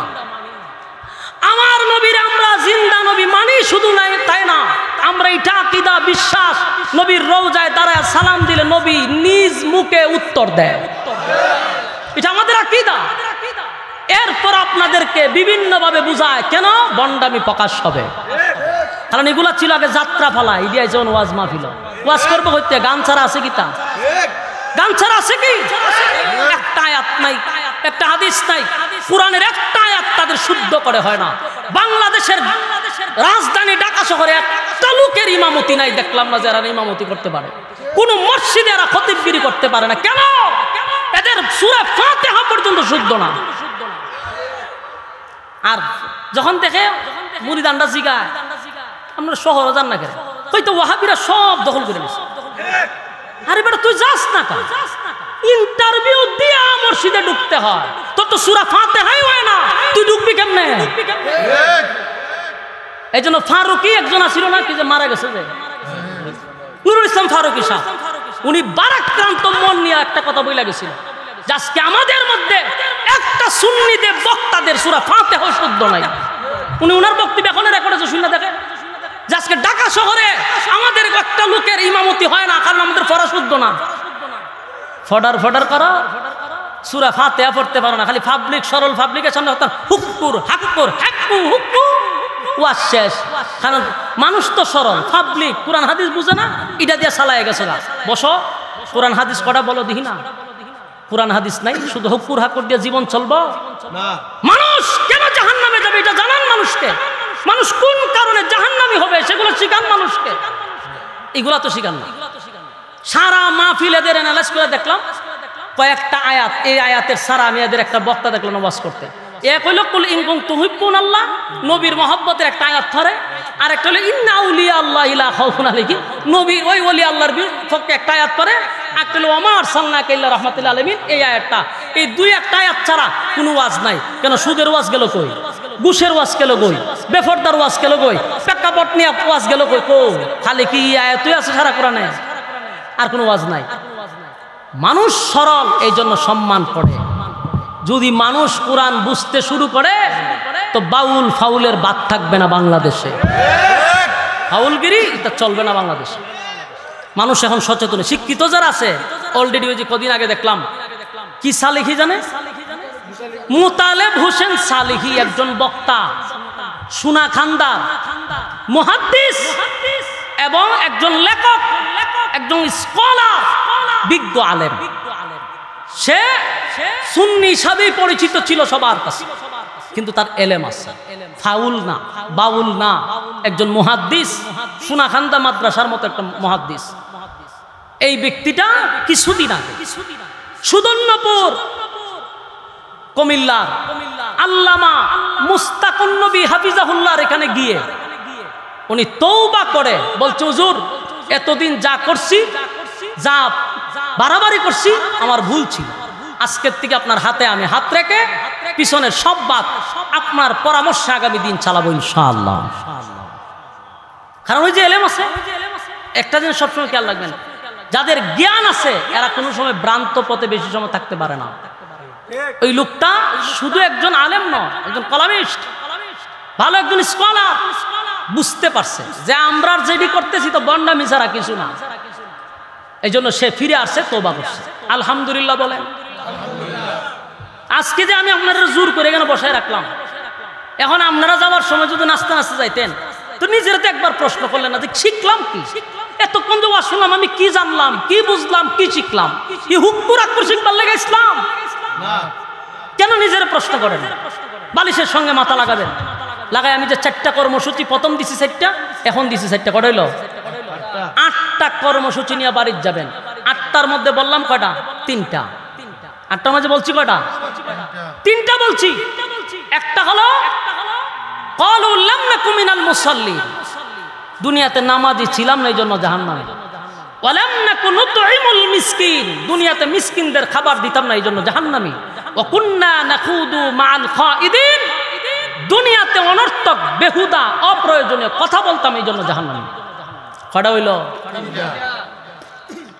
বাকি রইল কটা? 5টা বাকি রইছে। তাহলে আমরা পাইলাম কটা? 3টা। এখন আপনাদের কাছে প্রশ্ন করি, বেহুদা কথা আজকে বলবেন? অপ্রয়োজনীয় কথা বলবেন? আর একজনের ঘরে কি হইছে আপনি কেন দোকানে বইয়া বলবেন? আপনি নিজের চিন্তা করেন, নিজের চিন্তা করেন, আরেকজনের ঘরের চিন্তা আপনার করার দরকার নেই। যত ফাও কথা দেখবেন, 5 ওয়াক্ত নামাজ পড়ে ঠিক কিন্তু বেহুদা কথা কয়, আছে না নাই? অনর্থক কথা কয়। ওই তসবিহ একটা তুলেছে, সুবহানাল্লাহ সুবহানাল্লাহ সুবহানাল্লাহ পড়তাছে, কিন্তু আমি নিজের চোখে দেখছি লেখ হইতেছে। আপনার এলাকার কথা কইনা সুবহানাল্লাহ সুবহানাল্লাহ সুবহানাল্লাহ হইতে মসজিদের দাঁড়ে ওইরকম দোকান থাকে, দোকানের কাছে গেছে সুবহানাল্লাহ সুবহানাল্লাহ, আরে একটা চিনি ছাড়া সাথে সুবহানাল্লাহ সুবহানাল্লাহ সুবহান, ব্যবসা বাণিজ্য চলেনি আগের মতো, সুবহানাল্লাহ সুবহানাল্লাহ সুবহান। তোর বাইডারে কইছেন কাল্লা দিন আমার লাইল দেখাইতে দে, সুবহানাল্লাহ সুবহানাল্লাহ। মেশিনটা লাগাইছিলাম কিন্তু তাল বা হইছে না, সুবহানাল্লাহ সুবহানাল্লাহ সুবহান। তিতা করলে কি আর এর খামার এখন যাব, সুবহানাল্লাহ সুবহান। তোরা তো মানুষ ভালো না রে, সুবহানাল্লাহ সুবহান। তোরা যদি কোনো কাম করাইতে মন চায় না, সুবহানাল্লাহ সুবহানাল্লাহ 100। ওই যে তসবির গুড়াতে একটাই ওতে খারাপ, এটা দিয়ে লাস্টে একটা সুমা মারে, মানে 100 হয়ে গেছে গা। এর ভিতরে খাম কু খাম, দিনের খাম রাত্রের খাম সব তসবির ভিতরে ঢুকাই দিছে। বাস্তব না বাস্তব? তুমি সুবহানাল্লাহ পড়ো, সুবহানাল্লাহ পড়ো, তুমি মাঝখানে খেত তো খাও, চিনি ছাড়া সাদ, আবার টিভিও দেখে বইবি, তিতা অনর্থক কথা না? আল্লাহ কয় ওয়া কুন্না নাখুদু মাআল খাইদিন, জাহান্নামে যাওয়ার জন্য এটা 3 নাম্বার কারণ। আজকে তে বেহুদা কথা কইবেন? বেহুদা কথা যে কত প্রকারও কি কি শুনেন, আমি একটা কথা কই না, বিরক্ত হইতাছে? আমরা দূর দূরান্ত থেকে জার্নিং করে আসি মাহফিলে, এখন না কাছে আমার এমনও মাহফিল আছে 12 ঘন্টা 13 ঘন্টা জার্নিং করে আমি মাহফিলও যাই। ও টেকনাফ তেতুলিয়া, বাংলাদেশের কোনো জেলা কোনো থানা বাদ নাই জায়গায় আমি গেছি যাই। তো সারাদিন ক্লান্ত হয়ে আসি রাখিয়া যখন কোনো রুমে বসি, তখন কারোর সাথে কথা বলতেও মনটা চায় না, কারণ জার্নিংয়ের মতো কষ্ট পৃথিবীতে আর কোনো কষ্ট নাই। এই জন্য দেখবেন যত কষ্টই হোক নামাজ কমানো হয় না, কিন্তু জার্নিংয়ের কারণে মুসাফিরদের নামাজ কমায় দেয়। কেন? এটা সবচেয়ে কষ্ট। তখন ক্লান্ত শরীর নিয়ে মনটা হয়তো একটু বৈশাতে চুপ করে, কিন্তু দেখবেন কতগুলা মানুষ গিয়া ঢুকবো, হুজুর আপনার বাড়ি কই? আচ্ছা কেমন বাড়ি জানে না কোনো? দেখছে হবিগঞ্জ লেখা, হুজুর আপনার বাড়ি কোন জায়গা? তখন মেজাজটা কেমন গরম হয়। তো কষ্টর পরে একটা আসি দিয়ে কই, ভাই আমার বাড়ি হবিগঞ্জ। আচ্ছা আচ্ছা আচ্ছা, আপনি কোন লেখাপড়া করছো? কিন্তু হুদাও দিক একটার পর একটা প্রশ্ন করবো। আচ্ছা আর মাহফিল আসেনি কোনো? না এখন কোনো যাইবেন আজকা? আরে তোর কেটা কইছি সমস্ত ফালতু আলাপ করতে আমার সাথে। যত ধরনের কথা আছে হুদা উদি কইতে থাকবো কইতে থাকবো, আর কথাও তা কই না, আমি চুপ করে হালি তার কথা শুনতে আছে, কইতে আছে, আমি শুনতেছি। শেষে দিয়া কি কয়, গড়তে বাড়ি জায়গা বাইরে মোবাইলটা লয়, লইয়া ফেসবুকে একটা ছবি দিয়া কয় অমুক বক্তার সাথে দেখা করতাম গেছিলাম, মারাত্মক অহংকার কথা কয় না। আর হের মতো কথা আবাল আছে, ইডি কমেন্টে গিয়ে ঠিক আর একটা দিকে হয় ঠিক। এই যে টিক টিক শুরু হয়েছে, বক্তার 14 গোষ্ঠী শেষ, হেমজা যে লেখছে হেরে বলে বাহবা দিয়া শেষ। বাস্তব না বাস্তব? কত সে যে আননেসেসারি কথাবার্তা বলতেছে, এই যে অনর্থক কথা বলতেছে, আমি উত্তর দিছি না, এখন হইলাম আমি অহংকারী, আর এ হইল বাহ বাহ। এই হইল বাংলাদেশের ফেসবুক জগৎ, কিবোর্ড মুজাহিদ। বাস্তব না বাস্তব? বলুন, অনর্থক কথা বলা এটা জাহান্নামে কয় নম্বর কারণ? ইয়াদ থাকবো নি না ওয়াজুই শেষ? ইয়াদ থাকবো তো? 3 নাম্বার, ওয়াকুন্না নাখুদু মাআল খাইদিন, যারা অনর্থক কথা বলে তারা জাহান্নামে যাবে, এটা 3 নাম্বার কারণ। আজকের পর থেকে ওয়াজ শোনার পরে 4টা কথা আরো রয়ে গেছে, একটু মনোযোগ দিয়ে শুনেন। আর আজকের থেকে অনর্থক কথা, অপ্রয়োজনীয় কথা বলবো না, নিয়ত করেন। রাজি আছেন? এবার 4 নাম্বার হলো ওয়াকুন্না নুকাযযিবু বিয়াউমিদ্দিন। 4 নাম্বার হলো যারা পরকালের উপর বিশ্বাস করতো না, যারা আল্লাহ বিচারক হবে, মালিক ইয়াউমিদ্দিন, কিয়ামত দিবসের উপর যারা বিশ্বাস করতো না, তারা জাহান্নামে যাবে, এটা 4 নাম্বার কারণ। কয় নাম্বার? যুবক ভাইরা, 4 নাম্বার কারণ হলো যারা পরকালের উপর বিশ্বাস করবে না, মানে জান্নাত জাহান্নামের বয়ান করলাম, কেউ যদি বিশ্বাস না করে সে জাহান্নামে যাবে, এটা তার 4 নাম্বার কারণ। জোরে কোন কয় নাম্বার? এই হলো 4টা অপশন। শেষ। এখন আসুন সূরা আসরের 4টা অপশন রাখছিলাম, ইয়াদ আছে নি? এটা হইল বাঁচার জন্য। আল্লাহ কয় তোমরা ধ্বংস, তবে বাঁচতে হলে কোয়ালিটি কয়টা? ইয়াদ আছে নি? আপনার ইয়াদ না থাকলে আমার ইয়াদ আছে, মনোযোগ দিয়ে শুনে। ইল্লাল্লাযীনা আমানু, 1 নাম্বার হলো তোমরা ঈমান আনো আমি আল্লাহর উপর, এটা 1 নাম্বার। ওই 4 নাম্বার আর 1 নাম্বার হলো ভাষা। 6 নাম্বার হলো ওয়া আমিলুস সালিহাত, তোমরা নেক আমল করো। কারণ যদি তোমরা 1 নাম্বার ঈমান আনছো, ঈমান আনার পরে তোমার দ্বিতীয় কাজটা হলো নেক আমল করা। আজকের এই মাহফিল সাজাইছে, শ্রোতারা বসছে, ওয়াজ চলতেছে, যারা বসছে সবাই কিন্তু নেক আমলের শামিল। কথা হয় না? যুবক ভাইরা, হাসরের মাঠে একটা নেকি মা তার সন্তানরে দিবে না, বাবা সন্তানকে একটা নেকি দিবে না। আল্লাহ বলেন ইয়াউমা ইয়াফিরুল মারউ মিন আখিহি ওয়া উম্মিহি ওয়া আবি ওয়া সাহিবাতিহি ওয়া বানি। আল্লাহ বলেন কিয়ামতের মাঠে কেউ কারো হবে না, কেউ কারো হবে না। যুবক ভাইরা দিলের কান লাগায়া শুনেন, হাসরের মাঠে কেউ কারো হবে না। মা সন্তানকে অস্বীকার করবে, বাবা সন্তানকে অস্বীকার করবে। এটা কি আমার কথা না কোরআনের কথা? ইয়াউমা ইয়াফিরুল মারউ মিন আখিহি ওয়া উম্মিহি ওয়া আবি। আল্লাহ কয় মা বাবা কেউ তোমারে স্বীকার করবে না। মা আর বাবা যদি হাসরের মাঠে আমারে স্বীকার না করে, আমার ফিরে স্বীকার করব? কথা কই না? এগুলা মানুষকে ইমোশনাল করে, ইমোশনাল করে করে মানুষের গরু আর ছাগল হাতায়া নিয়ে খাইতেছে, দুমছে সারাটা বছর। অথচ কোরআনের আয়াত যে একটা বার কোরআন শরীফ মেলান, আয়াতটা আমি বলছি, এটা নিয়ে বাইর করেন, বাংলা অর্থ আছে। আল্লাহ হয় কেউ কারো হবে না, ফিরে হয় সুপারিশ করে জান্নাত নিব।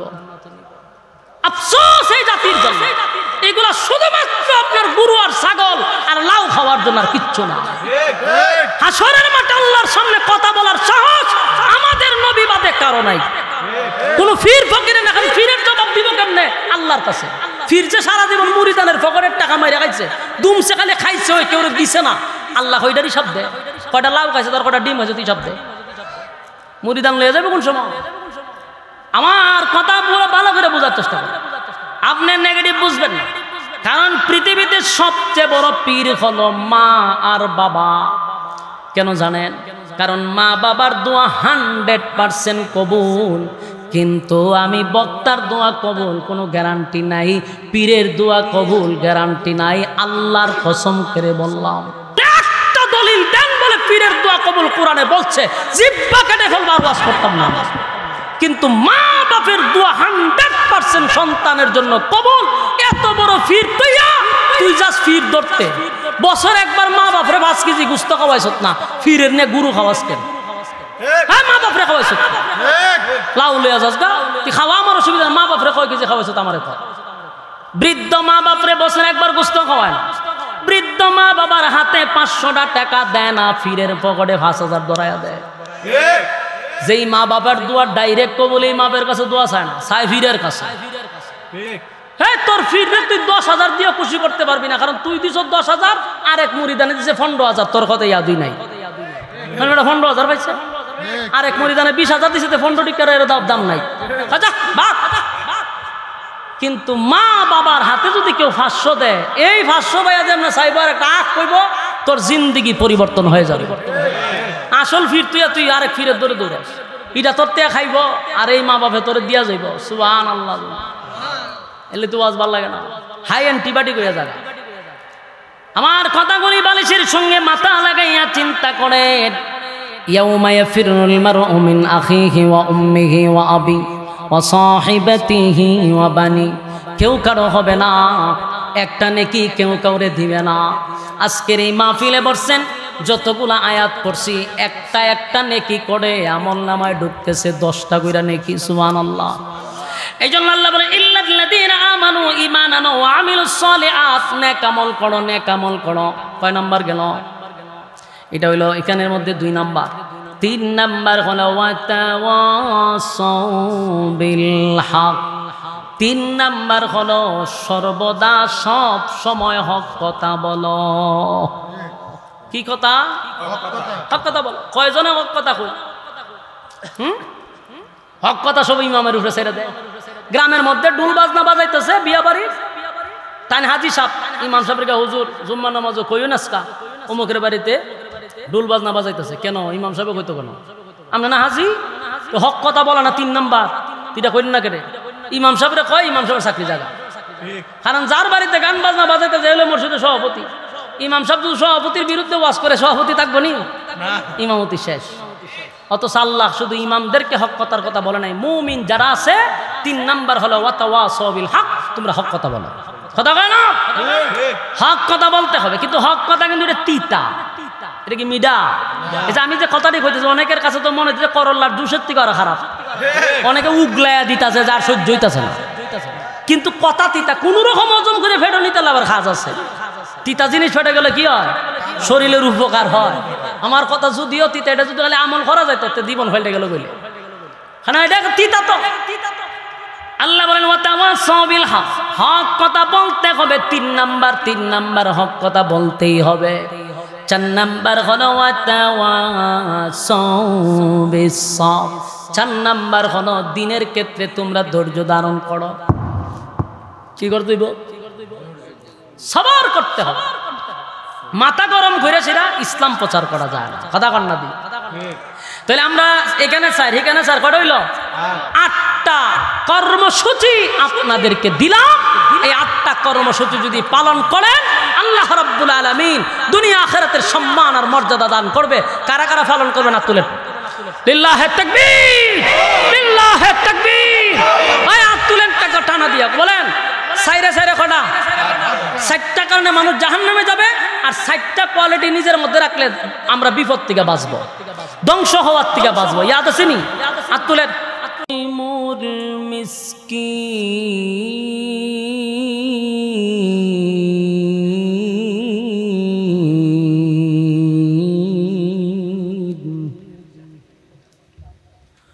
وَقُدْنَا نَخُوضُ مَعَ الْخَائِضِينَ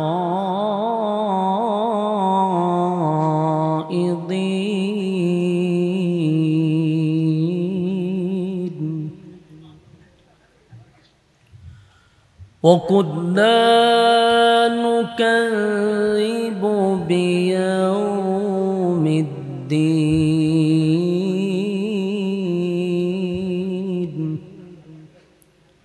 حتى أتانا اليقين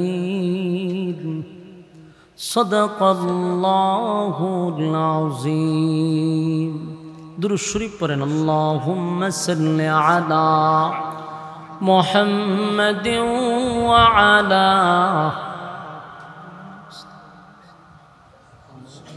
প্যান্ডেলের শেষ মাথা চতুর্দিকটা ঘুরে দাও, আওয়াজ আছে।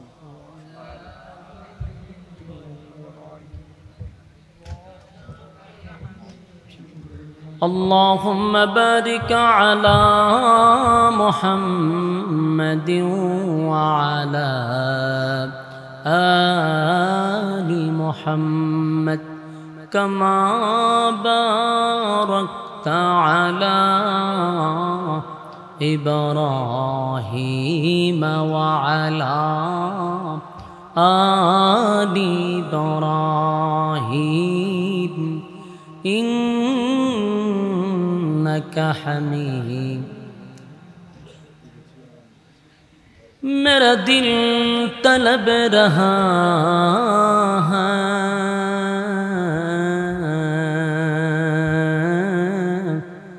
मेरे जलने रहा के सीना ए दवा वही मिलेंगी मुझे ले चलो मदीना बलगल उला कशफत तुजा बिजमालिही हसनत ठीक है सल्लु अलैहि मदीना मदीना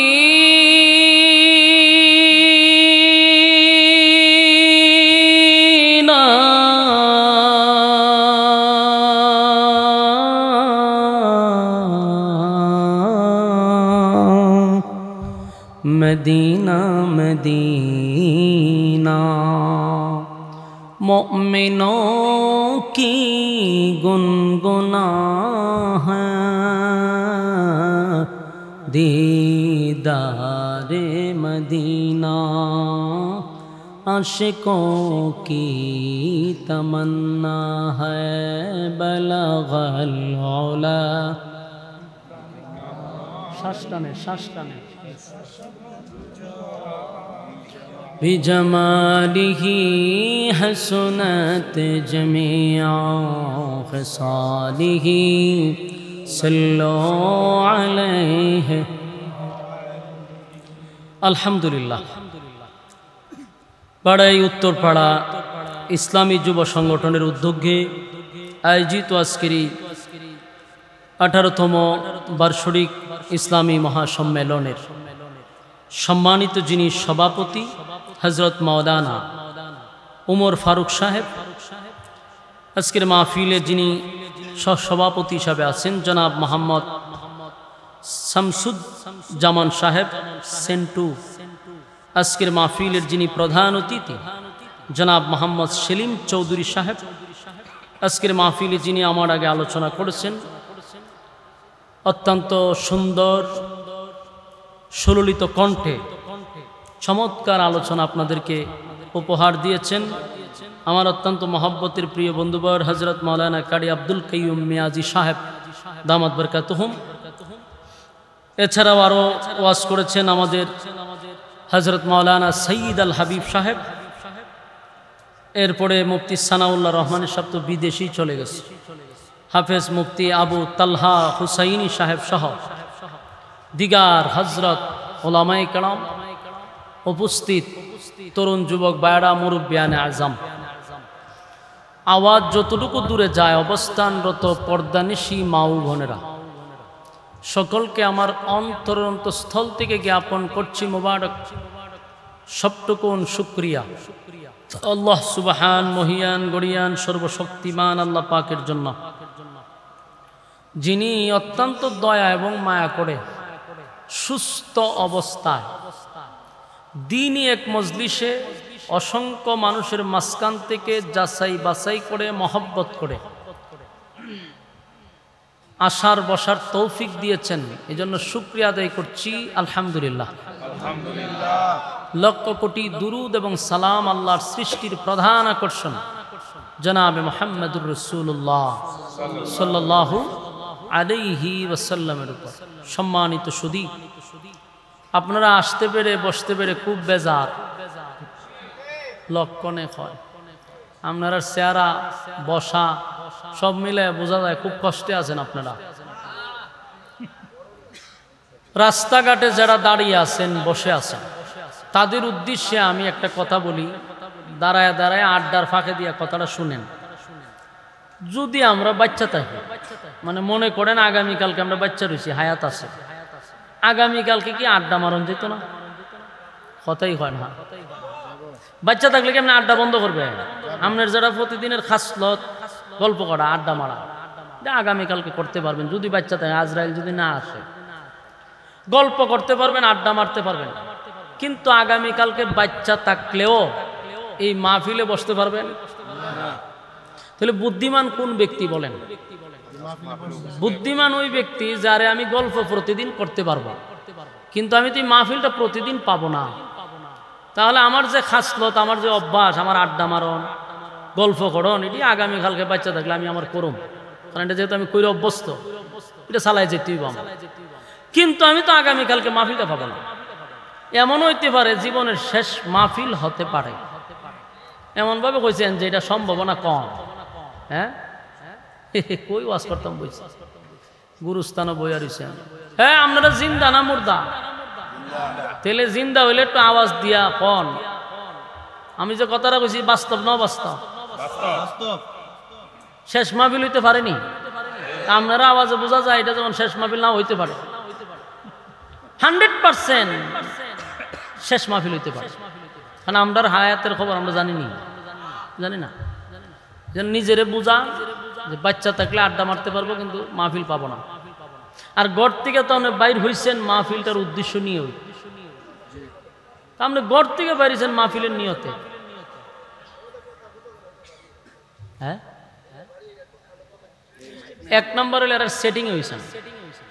আমি তো এই ব্যাপারে অভিজ্ঞ, আমি বুঝি। আমার এর সাথে কথা বলে যে কিরামান কাতিবিন রেকর্ড করে ছেড়ে দেয়, থাম্বেল দিয়া দেয় মাইকলার সাথে আশাবির ঝগড়া, এলেনে ডরায় হয় না।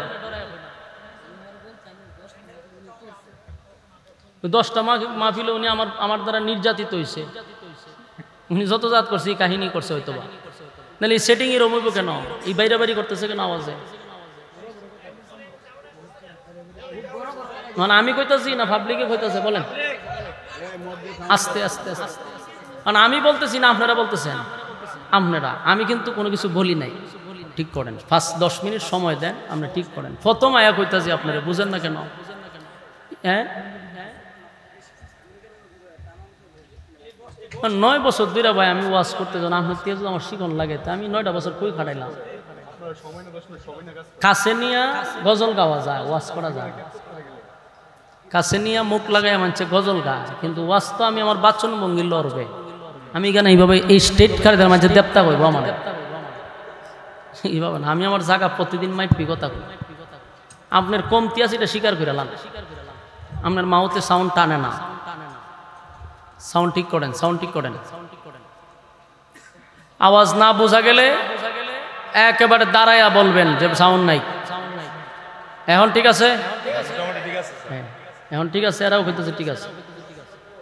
না হইলে আপনারও কইবেন, আমারে মাঝখানে ভেজালো ফালায় না, নাহলে এটা সাইডা দিব, সাইডা দিয়া কইব মাইকের সাথে মারামারি। এই জন্য আমি ডরাই। এখন আমরা কথা না বলি ইনশাল্লাহ। সাউন্ড তো ঠিক হইছে, তাহলে চুপ করে বই দেন ইনশাল্লাহ। আমরা কথা ভাই আর কথা না বলি। এখন বুঝতেছে তো, মানে শুনতেছে। পাবলিক যদি না বুঝে পাবলিকই বলবে, কথা আমরা আর না বলি। রাস্তাঘাটে যে সমস্ত যুবক ভাইয়ারা আমার আছেন, ঘর থেকে কিন্তু বাহির হয়েছেন মাহফিলের নিয়তে। মা বাপরে বুঝাইছেন যে আমি মাহফিলও যাইতেছি। মা বাপে একটা টুপি বাইর করে আপনার মাথার দিয়ে দিছে, ফুট তুই যাবি মাহফিল, নে টুপিটা লয়ে যা। আদর করে গড়তে আসার স্যার আপনি গিয়ে দোকানে বইয়া বাদাম খান। মা বাবার সাথে তো দুকাবাজি করলেন। মহিলারা তো মনে হবো আমার ফুট আইসে ওয়াজ থেকে, হেঁটে এখানে বইয়ে ফাইজলামি করছি, এটা তো জানে না গরম। এই জন্য প্যান্ডেলের ভিতরে বসে যাও যারা ফুলাফান আছো। আল্লাহর রাসূল বলেন নাজালাত আলাইহিমুস সাকিনা, মানে যতক্ষণ তোমরা দ্বীনি মজলিসে বসা থাকবা, উপর থেকে সাকিনা রহমত তোমাদের উপরে নাজিল হবে। বলুন তো দেখি, রহমত কি প্যান্ডেলের বাহিরে না ভিতরে? এরা যে বাইরে খারাপ রয়েছে, এরা কপাল কত খারাপ, যারা উপরে রহমত নাজিল হয় না। আয়ো আয়ো আইতা যে আবার আমরা ভদ্র আছে, ভদ্র আছে কইলে আয়ো, অন্য হানো কইলে ওরা জাগা। বসেন বসেন, মাশাআল্লাহ। যতক্ষণ বসা থাকবেন গুনাহ না হওয়াটাই সম্ভব, প্যান্ডেলের বাহিরে গেলে গুনাহ হওয়াটা সম্ভব। তাহলে আমরা আছি গুনাহ মুক্ত পরিবেশে। মোনাজাত পর্যন্ত আপনারা যে থাকবেন এই মর্মে আমার সঙ্গে ওয়াদা করেন আতুল্লাহ। হ্যাঁ, কতক্ষণ পর্যন্ত? মাশাআল্লাহ। এর হাত তুলেন, হাত তুলে আমি কইতাছি শেষ হইছে না। এর মধ্যে অনেকজন হাত তুলছে না, এটার কারণটা কি আমার বুঝতে হবে। হাত তোলা না উদ্দেশ্য হইলে এরা থাকতো না। ওই এক মুরব্বী ওহন হাত তুলছে না। মুরব্বী, এটা ঠিক হয়েছে না কিন্তু আপনার, এটা আটটা তুলে লাইন ওহনও তুলছে না। আল্লাহ আল্লাহ আল্লাহ। সবাই মিললে এই মুরব্বীর লেগে ও সাদা টুপি দোয়া করেন বেচারার লেগে, হাত তুলছে। আচ্ছা যাক, আরেকবার ওটা 30 সেকেন্ডের লেগে হাতটা তুলেন, বলে আমরা মোনাজাত পর্যন্ত আসি। বলেন কতক্ষণ নিয়ত করছেন তো? হাত লামান। ওই প্যান্ডেলের বাহিরে গেটের সামনে কিন্তু হাতে হাত তুলছে। হ্যাঁ গেলে কিন্তু সমস্যা হয়েছে জায়গা, হ্যাঁ হাত তুললেছে। তার মানে ঘটনাটা কি জানেন? ওয়াদা বরখেলাপ করা কিসের খাসলত? মুনাফিকের খাসলত। হাত কিন্তু তুলছেন, ওয়াদা করছেন। যদি মুনাজাতের আগে আপনি যান, আমি কিছু কইতাম না, পাবলিক রকম খেয়ে যায় রে, সবাই কইবেন মুনাফিক যায়। মান সম্মান থাকবো নি, ইজ্জত বাঁচাইবার লাগে বইয়ে তেমন লাগবে। যদি হন বলে আমার হুজুর ইজ্জতই নাই, আমি একটা বেজ্জিতের লোক, তে জান গা। আর ইজ্জত লিয়া থাকতে গেলে আপনি বই উঠবেন আর আমি আপনি স্লোগান দেওয়া শুরু করে দেবেন। অন বুঝা শূন্য উঠতেন। ওয়াদা কিন্তু করেছে, আপনারা যে চালাক, আমিও কম চালাক না, জাগা মতো ফেস দিছি। উঠবেন তো মানতে হবে যে মুনাফিক। আল্লাহ আমরা হেফাজত করুক। রাগ করছেন নি? এটা মাহফিলের স্বার্থে আমি কঠোর অবস্থান নিছি, এটা আমার গুণ হইতো না, কারণ আমি তো ভালো লেগে বয়ে রাখছি আপনার। হ্যাঁ, একান্ত যদি আপনার 1 নাম্বার 2 নাম্বারে দূরে লাই, অথবা প্রস্রাবে ধরছে, বাথরুমে ধরছে, অথবা বিড়ির নেশায় ধরছে, যাইতে পারবে, কোনো অসুবিধা না। বিড়ির নেশায় ধরছে, আমি করুম কিতা, বেটা রাটকে রাহন যাব যায় না, এছাড়া যাওয়ান যেত না। বসেন ইনশাআল্লাহ। আপনারা আরামের ঘুম হারাম করছেন, সবার বাড়িতে ভালো বিছানা আছে, নরমাল বিছানায় বসছেন, একমাত্র লিওয়াজহিল্লাহ, আল্লাহর সন্তুষ্টির জন্য, না অন্য কোনো উদ্দেশ্য আছে আপনারা? আজকাল মাহফিল বেশিরভাগ যুবকরা করাইতেছে, ঠিক না? যেই কাজটা আগে আমরা মুরব্বীরা দেখতাম করতো, এখন করতেছে যুবকরা। এই মাহফিলটা করছে পুরাটা যুবক, এবং প্রবাসীদের একটা এখানে হাত আছে। প্রবাসীদের বেশি অংশ অর্থ এই মাহফিলে আছে। তাহলে যুবকরা মাহফিলগুলা করাচ্ছে, এরার উদ্দেশ্য কিতা? এরার উদ্দেশ্য কিতা? বিশাল অঙ্কের টাকা তুললে এরপরে একজন বিদেশে যাবো গা। তাহলে উদ্দেশ্য কি? আপনাদেরকে দিন শিখানো, দিন শোনানো, আপনাদেরকে পরিবর্তন করার উদ্দেশ্যেই তারা মাহফিলটা করছে। এখন যদি আপনারা রাস্তাঘাটে সময় নষ্ট করেন, তাহলে এরা যে এত কষ্ট করলো, এরার মনের মধ্যে তো একটা কষ্ট যে আরে পাবলিকের লেগে মাহফিল করি, এরা এই মাহফিলে বসে না, এটা কিন্তু কষ্ট। 2 নাম্বার কথা হলো, এই যুবকরা যে মাহফিলগুলা করাচ্ছে, এর উদ্দেশ্য হলো মানুষের দিল যেন পরিবর্তন হয়। আর মাহফিল করানোর উদ্দেশ্য, শ্রোতারা যে আসে, বক্তাদেরও একটা টার্গেট থাকতে হবে, আমার মাহফিলে বসছে, যাওয়ার সময় যেন অন্তত পক্ষে চোখের পানি নিয়ে বাড়ি যায়, এবং তার দিলটা যেন নরম হয়। কট্টুর দিল নিয়ে আসলেও যেন দিলটা নরম হয়ে যায়। এটাই ছিল আগের কাজ। আমরা মাহফিল শুনতাম ছোটবেলা যখন মাহফিল শুনতাম, যুক্তিবাদ হিসাবে ওয়াজ করতাম। দেলোয়ার হোসেন সাইদি রহমতুল্লাহ আলাই, উনি বয়ান করত। জুবায়ের আহমদ আনসারি সাহেব, আরেকজন আছেন তুফাজ্জল হোসেন বৈরবী। যদিও উনি মারা গেছে, কিন্তু আমি বলবো উনিও ভালোই ছিল, কারণ মানুষে খান্দাইছে, কথা কন্যা করে। তুফাজ্জলের ওয়াজ আমি নিজেও খানছি, আপনারা কিতা কইতে হবে, ছোটবেলা টেপ ওয়াজ ছাড়তো, এর বেটার ওয়াজ আমি নিজেও খানছি। আল্লামা সাইদি সাহেবের ওয়াজ চলতো, আনসারি সাহেবের ওয়াজ চলতো, মানুষ ওয়াজও গিয়ে খানতো। আর এখনকার ওয়াজ হচ্ছে যাত্রা ফালা, তখন শ্রোতায়ন আছে, বক্তায়ন আছে, এটার একটা নাচানাচির মঞ্চ বানাই নিছে। যত ফাজলামি কথাবার্তা এই স্টেজটাতে বৈশাখ বলে, শ্রোতারাও মজা পায়, শেষে হয়তো তুইও নাচ আমিও নাচ, এটা খারি জায়গা, এটা ফাজলামি না? আমি আসছি আমার দিল নরম করে বাড়ির যাওয়ার জন্য। ওমা মাহফিলের পরে যখন যায় দিহি নাচতে নাচতে যায়, কারণ প্রভাব পড়ছে। যেমন উস্তাদ তেমন ছাত্র। উস্তাদের প্রভাব কিন্তু ছাত্রের উপরে পড়ে, বক্তার প্রভাব শ্রোতার উপরে পড়ে। এই জন্য এটা যাত্রা ফালা না। যাত্রা ফালা হইলো নাচার জায়গা, এখানে হইলো খান্দার জায়গা, দিল নরম করার জায়গা। কতক্ষণ ভরে ভরে গানও টান মারবেন এই সুযোগ নাই। এই জন্য নিজে ঠিক করেন, যা আসছি পরিবর্তনের লাইগা, কিছু কথা শুনবো, আল্লাহ যেন দিলটা পরিবর্তন করে। ইনশাআল্লাহ। ইনশাআল্লাহটাও হয় না, নাচানাচি বাদ দিয়ে দিছি, এর লেগে অনেক কষ্ট হয়েছে। এরা নিয়ত আসেনি, বলেন যৎকান বয়ান শুনবো ইখলাসের সাথে শুনবো। আওয়াজে মাঝে মধ্যে একটু হ্যাঁ না ঠিক বেঠিক বলবেন, পারবেন নি? একবারে চুপ থাকবেন না, আমার সাথে আওয়াজ দিয়েন, তাহলে আমার কথা বলার আগ্রহ বাড়বে ইনশাআল্লাহ। এখন আসুন, আপনাদের সামনে আমি কয়েকখান আয়াতে কারিমা তেলাওয়াত করছি। আয়াতগুলিকে সামনে রেখে আমরা কথাগুলি বলবো। রব্বে কারিম যেন বলনেওয়ালাকে শুননেওয়ালাকে বলার শোনার তৌফিক দান করে। আমিন। এই পৃথিবী এটা কিন্তু মূলত টাকার জায়গা না, না থাকতে পারছে কেউ? এটা সবাই বিশ্বাস করে, আস্তিকও বিশ্বাস করে, নাস্তিকও বিশ্বাস করে, যেটা টাকার জায়গা না। চলে যেতে হবে। বলুন কি করতে হবে?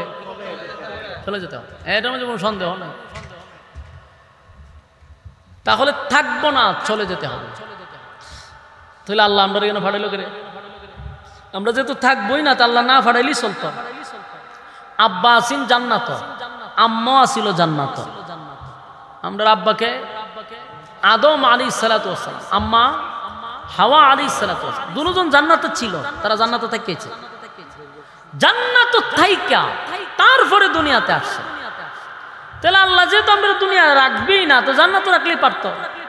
চিরস্থায়ী জান্নাতে থাকতাম। এখানে যদি আমরা আদম নবীর করে হইতাম, তাহলে আমরা বংশ বিস্তার হইতো জান্নাতের ভিতরে। এই ফসাগান্দা দুনিয়াতে না আসলেও চলতো। কিন্তু আল্লাহ কেন পাঠাইল, এই কেনটা আমাদের বোঝা দরকার। কেন পাঠাইল? খাইবার লেগে পাঠাইছে? হ্যাঁ কথা কই না দি, আওয়াজ দিতে আওয়াজ, আমার সাথে হা না বলতে হবে। খাইবার লেগে পাঠাইছে? হাতি আমাদের চিকা কম খায় না বেশি খায়? বেশি খায়। খাওয়ার লেগে বানাইলে, হাতি বানাইলে যথেষ্ট। ঘুমাইবার লেগে বানাইছে? গাদা আমাদের সে ঘুমা বেশি কম না বেশি? এখানে থাকলো ঘুমা, তাহলে গাদা বানালি যথেষ্ট ছিল। বোঝা গেল খাওয়ানোর জন্য বানায় নাই, ঘুমানোর জন্য বানায় নাই। কেন বানাইছে? আল্লাহ রাব্বুল আলামিন বলেন, তোমরা কি মনে করছো যে তোমরা আমি অনর্থক বানাইছি? এটা ভাববো না। আল্লাহ নিজেই বলেন যে আমি তোমাদেরকে অনর্থক বানাইনি। আফাহাসিবতুম আন্নামা খালাকনাকুম আবাসা ওয়া আন্নাকুম ইলাইনা লা তুরজাউন। আল্লাহ বলেন আবাস, কখনো না, নিষ্প্রয়োজনে আমি তোমাদেরকে বানাই নাই। তাহলে এক নাম্বার কথা আমরা জানলাম, আল্লাহর পক্ষ থেকে আমরা অনর্থক বানাইছেন না। হ্যাঁ কথা বুঝতেছেন? আপনার আর ফাউডার ধরে কই, মনোযোগ দিয়ে শুনেন, এদিক সেদিক তাকায় না ভাই।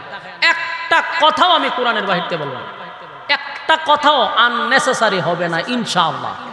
আপনারা একটু মনোযোগ দিয়ে শুনেন, এবং প্রতিটা কথা আপনার আমার জীবন পরিবর্তনের জন্য যথেষ্ট হইতে পারে। একটু মনোযোগ দিয়ে শুনেন। ভূমিকা যদি মনোযোগ না দেন, সামনের আলোচনা বুঝবেন না। ভূমিকাটা মনোযোগ দেন।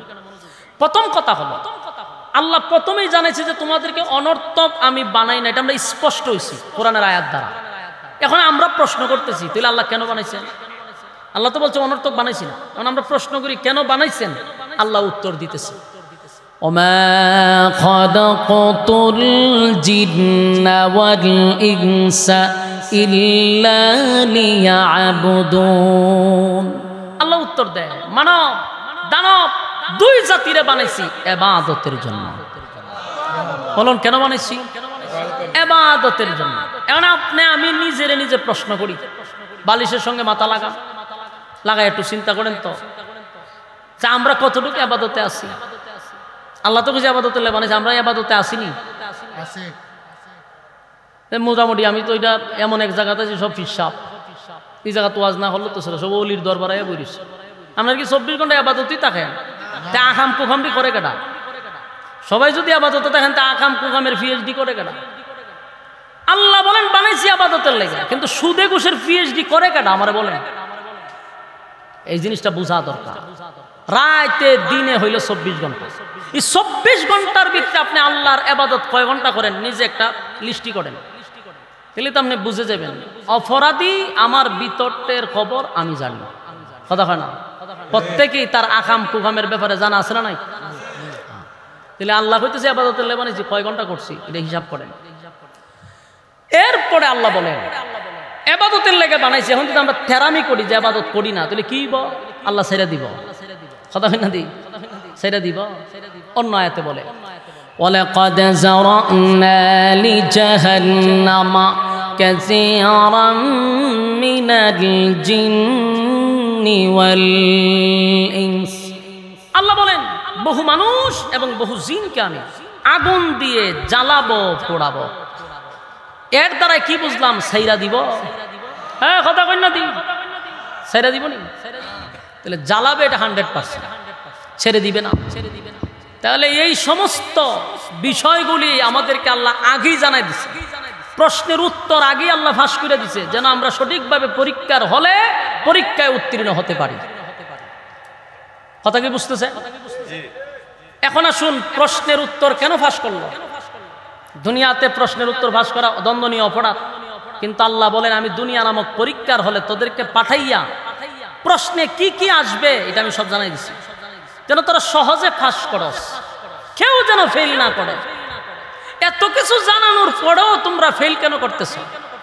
এরপরে যেহেতু ফেল করতেছ তোমরা মনে করছো আমি আল্লাহর দয়া মায়াটাই বেশি আর আমরা শুধু আল্লাহর দয়া মায়াটাই দেখতেছি কিন্তু আল্লাহর আযাব আর গজব দেখি পরিমাণ এটা কল্পনাও করতে পারবেন না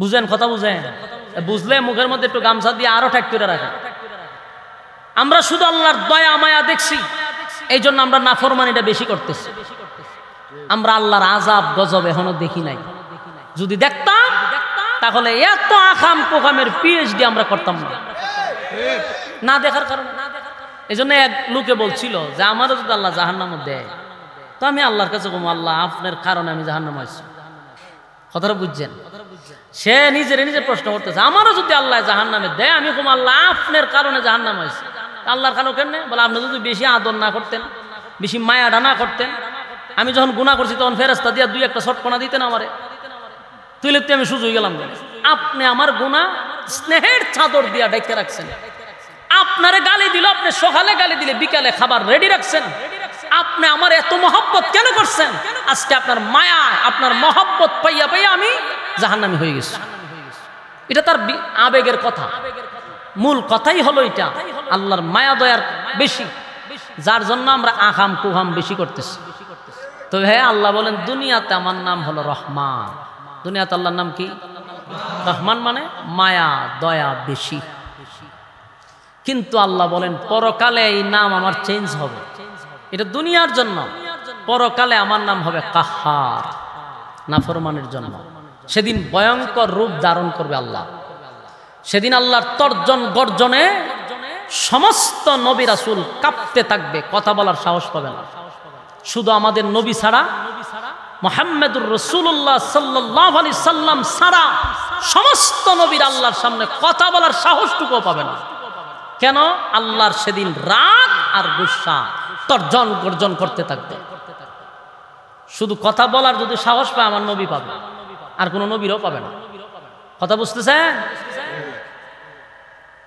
মায়া দয়ায় পইরা আকাম কুকামের পিএইচডি করা যাবে না এজন্য আল্লাহ বলেন আমি তোমাদেরকে সীমিত একটা পুঁজি দিয়া পাঠাইছি এই গোটা পৃথিবীটা হলো একটা মার্কেট আর আমরা হলাম ব্যবসায়ী তো ব্যবসা করতে গেলে কি লাগে কথা কয় না পুঁজি লাগে আল্লাহ আমি পুঁজি দিছি তোমার পুঁজিটার নাম হলো হায়াত পুঁজিটার নাম কি পুঁজির নাম হলো হায়াত আর গোটা পৃথিবীটা হলো মার্কেট মানুষ হইলি তোরা ব্যবসায়ী তাহলে এখন আমরা মুনাফাটা কি মানে লাভটা কি আসবে লাভের নাম হলো নেক আমল।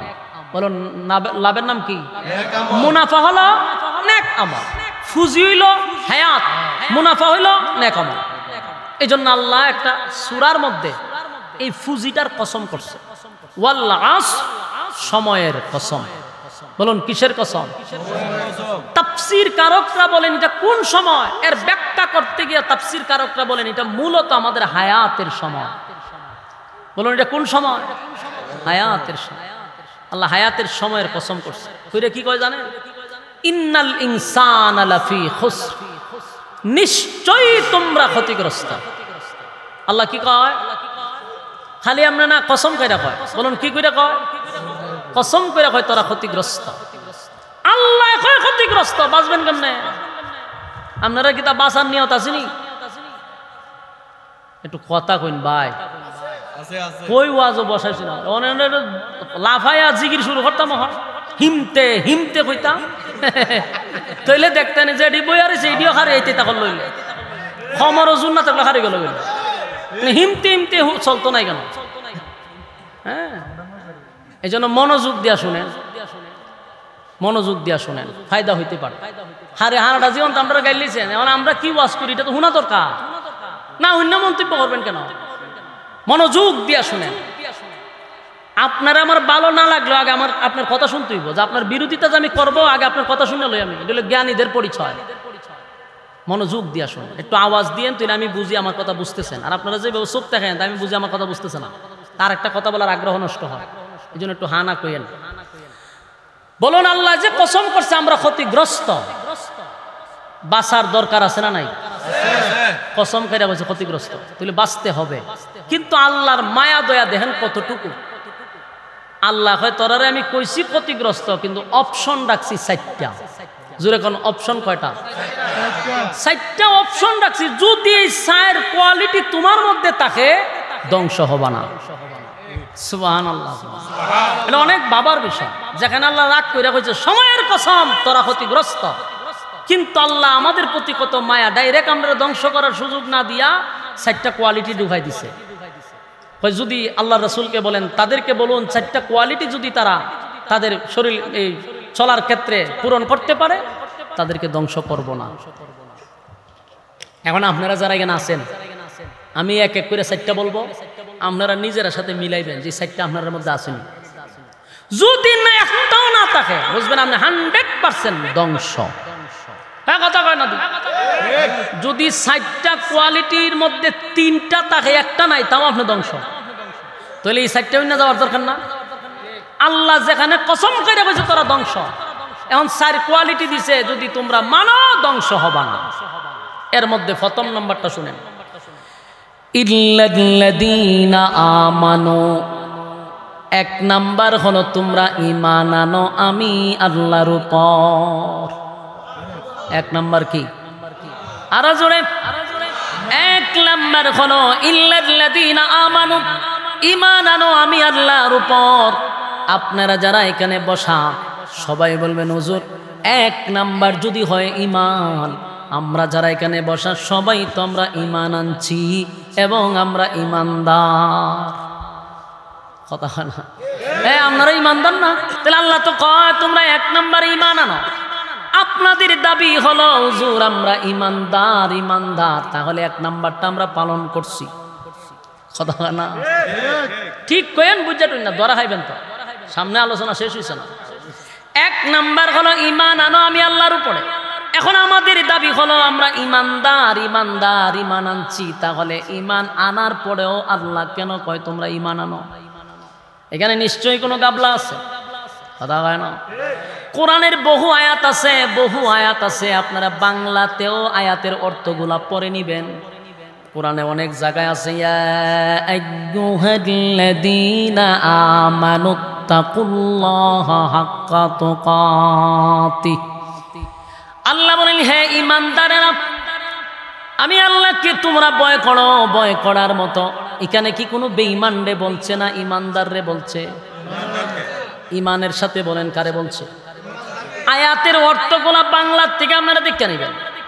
এরপর আপনাদেরকে সহজ করার জন্য বলছি, আল্লাহ ডাইরেক্ট বলে হে ঈমানদারেরা ইয়া আইয়ুহাল্লাযীনা আমানুত্তাকুল্লাহা হাক্কা তুকাতিহ, হে ঈমানদারেরা আমি আল্লাহকে ভয় করো।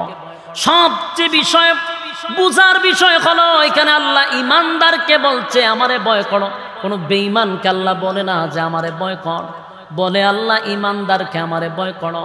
অন্য আয়াতে বলে ইয়া আইয়ুহাল্লাযীনা আমানু কু আনফুসাকুম ওয়া আহলিকুম নারা।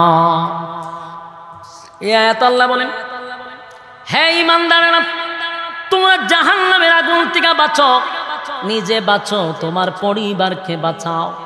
যুবক ভাইরা, বৃদ্ধ বাবারা প্রশ্নের জবাব দেন, এখানে আল্লাহ বেঈমানরে বলছে না ঈমানদাররে বলছে? এখানে আল্লাহ বলেন ইয়া আইয়ুহাল্লাযীনা আমানু, যত জায়গায় ইয়া আইয়ুহাল্লাযীনা আমানু শব্দ দেখবেন অত জায়গায় আল্লাহ ঈমানদাররে ডাক দেয়।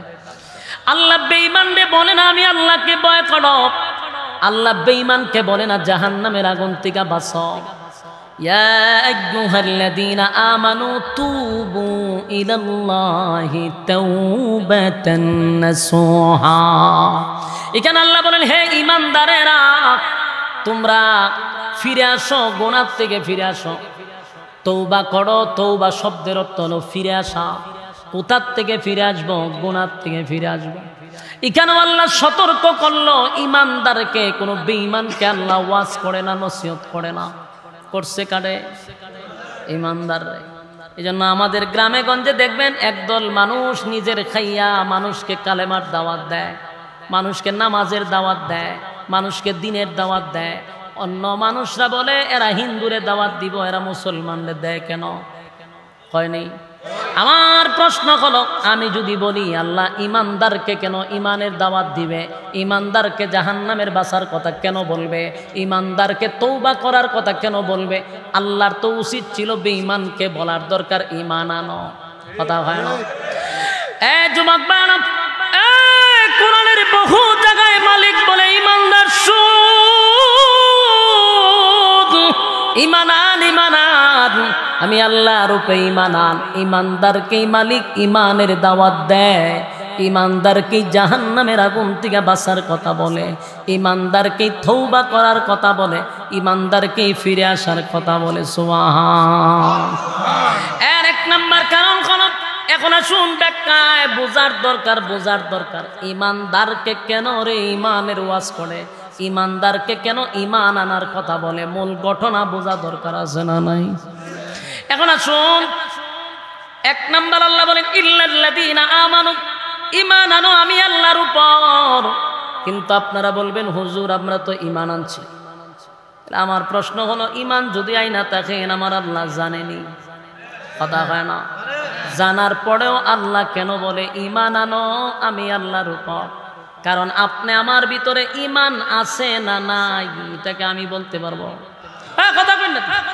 এখানে কার ঈমান আছে কার ঈমান নাই আমি বলতে পারবো?